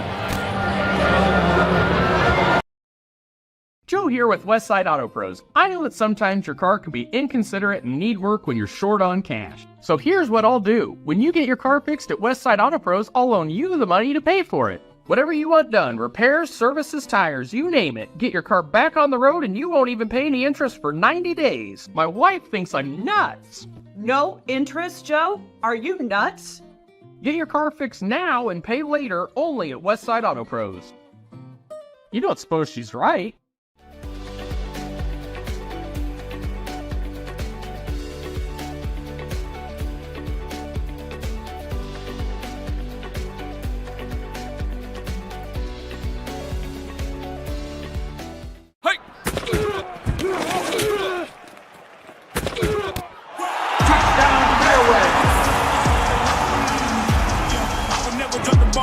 I'm making a piece. Hey, this ain't for the faint of heart. We always playing rough.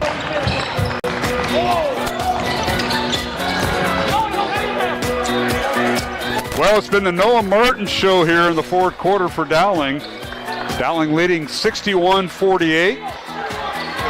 Dowling's largest lead is 13 with 3:35 remaining here in the fourth quarter. Mark Amadale, Jimmy Cataldo on Iowa Catholic Radio, 105.5 FM here in Des Moines and on CISN.TV on the live stream. Here's a corner 3 that's no good by Cade Yeager. Rebound Urbandale.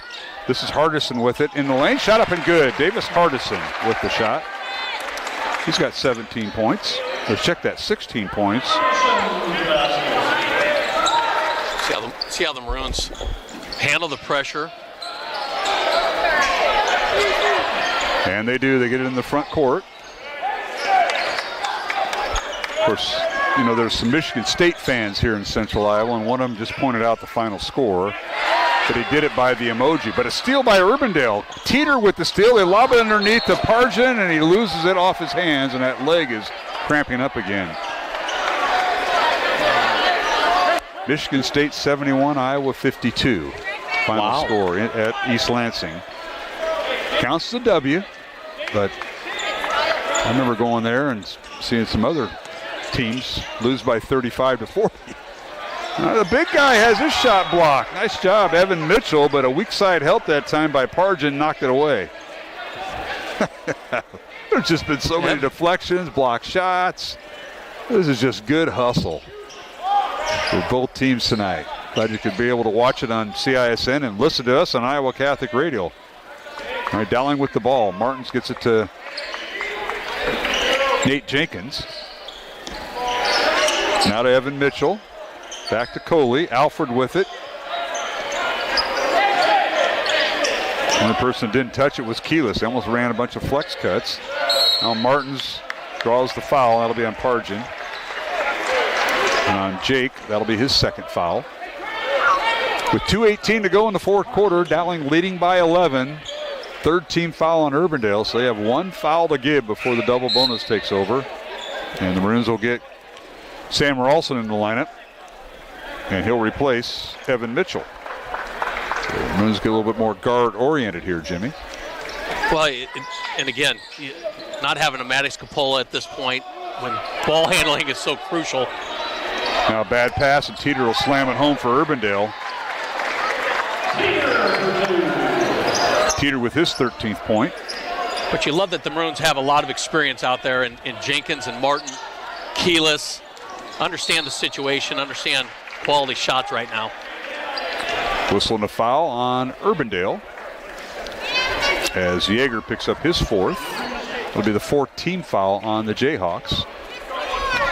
And we got a full timeout. We'll take it with them. 2:01 to go, fourth quarter, and it's Dowling 61, Urbandale 52 in the boys contest. Earlier tonight, the Dowling girls a winner 85-30 to remain undefeated at 3-0. Back in 1 minute along the Iowa Catholic Radio Network. Support.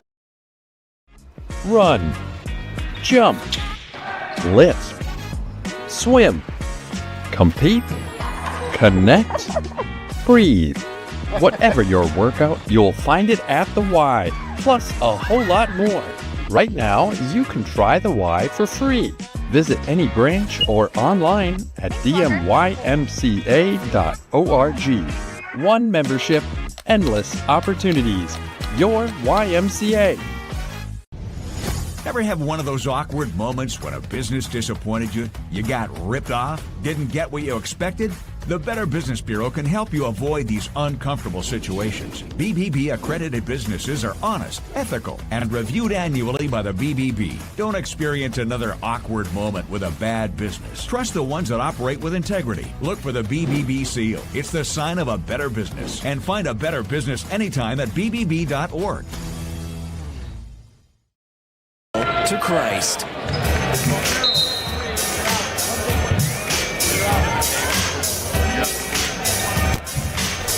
And alongside Jimmy Cataldo, Mark Amadale here at the Dowling Gym in West Des Moines. Glad you could join us. Opening night of Central Iowa Metro League boys basketball. Season opener for both Dowling and Urbandale. And Dowling 61, Urbandale 52. Maroons have dug out of a 9-point deficit, as much as that in the first half, Jimmy, and they've just clawed its way back and took over in the second half. Well, experience really pays off when you got individuals out there who have been through, these wars and battle tested. Really saw no panic out of the Maroons when they started to get down, like you said, 9, clawed their way back with some big time shots and continued on throughout the fourth quarter. All right, Teeter picks up his fourth foul for Urbandale. That'll send to the free throw line Nathan Jenkins. That's the 15th foul on Urbandale here in the fourth quarter. So double bonus the rest of the way. Jenkins' first free throw good. And he has 11 points. 62-52 Dowling. Second one on the way, good. 12 points for Jenkins. Up next for Urbandale, they will host Northwest, Waukee Northwest. So now Urbandale down the lane, a shot up and good by Hardison, who has 18 points. 63-54 Dowling. And now whistling a foul as Martins was bumped. And Pargin picks up his third. Oh, check that. Teeter picks up his fifth. So Teeter will foul out with 13 points unofficially. Really impressed with Teeter's game. Has got a lot of mop-up minutes, it looks like, for Waukee Northwest last year, just averaging 1 point a game, and really came out here with some athleticism. showed that, willing to take the ball to the basket, finishing 13 points on the night. Just really good night for a senior in good Teeter. By Martins. Martins with 28 points unofficially. Second free throw coming. Teeter will foul out with 14 points. Second free throw good. 29 points for Noah Martin, leading all scorers tonight. 65-54 Dowling. A long three, no good. Save from going out of bounds by the Jayhawks, and that was Cade Yeager on the save. Dowling keeps it. Final minute 15. Urbandale trying to trap every chance they get. There's Keyless with it. Gets it out to Nate Jenkins, who's double teamed. Get back to Keyless. Fakes a three. 15 on the shot clock. Urbandale just chasing the ball, trying to get a double team. Now Jenkins drives the lane and draws the foul. That'll be on Cade Yeager, his fifth. Foul against Yeager.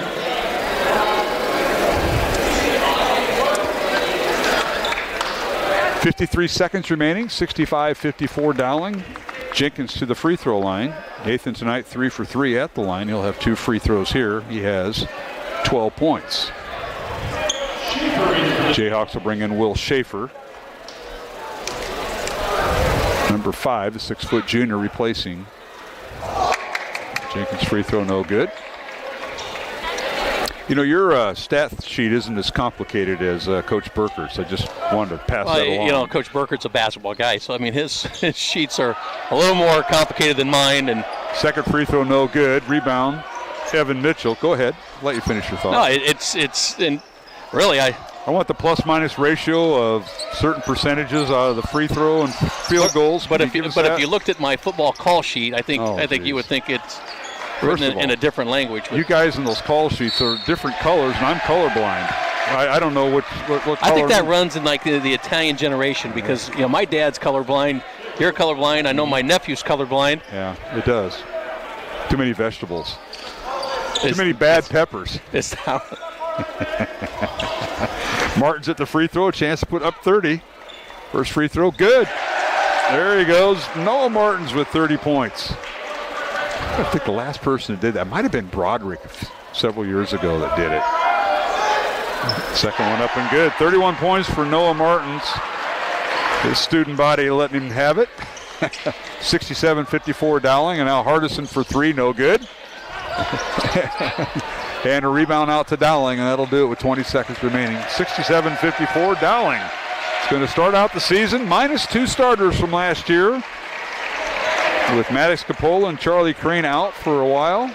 And the depth, that might be a statement right there. The depth of Dowling is showing, and that'll be the final. 67-54 Maroons as the horn goes off here, Jimmy. Incredibly hard-fought game and well-coached teams in Urbandale and Dowling, but back and forth throughout the night. The Maroons really didn't find some comfort in the game until late in this game, but hand it to Urbandale the way they came out and played. They have a heck of a basketball team, and you're going to see a lot of bright spots out of this Urbandale team as the season goes on. But for the Maroons, down, like you said, down 2 starters, 2 very important starters to this team in Max Capola and Charlie Crane. I thought the Maroons did a great job finding fluidity in certain sets in their offense. You get Evan Mitchell in there to get some quality minutes, but their guard play in Noah Martins, Nate Jenkins, and Gio Keyless was really the dominant force throughout the night. All right, Dowling wins it by the score of 67-54. The Maroons now 1-0 to start the season. Urbandale falls to 0-1. Up next for Dowling, they'll host Des Moines Lincoln Friday night in a boys-only contest. We'll have it here with 7:30 pregame and tip-off at 7:45. For Urbandale, they will they'll have their home opener against Waukee Northwest this Friday night at the Urbandale Gym, part of a girl-boy doubleheader. Along with Jimmy Cataldo and Mark Amadale, we'll return to the postgame show following this 1-minute break. We'll take a 1-minute break along our network affiliates and be back with the postgame show, and then we will sign off on CISN, and we'll hopefully have Coach Einertson up on radio later on. So again, the final in the boys contest, Dowling 67, Urbandale 54. Girls game won by Dowling 85-30. We'll return in 1 minute along the Iowa Catholic Radio Network and see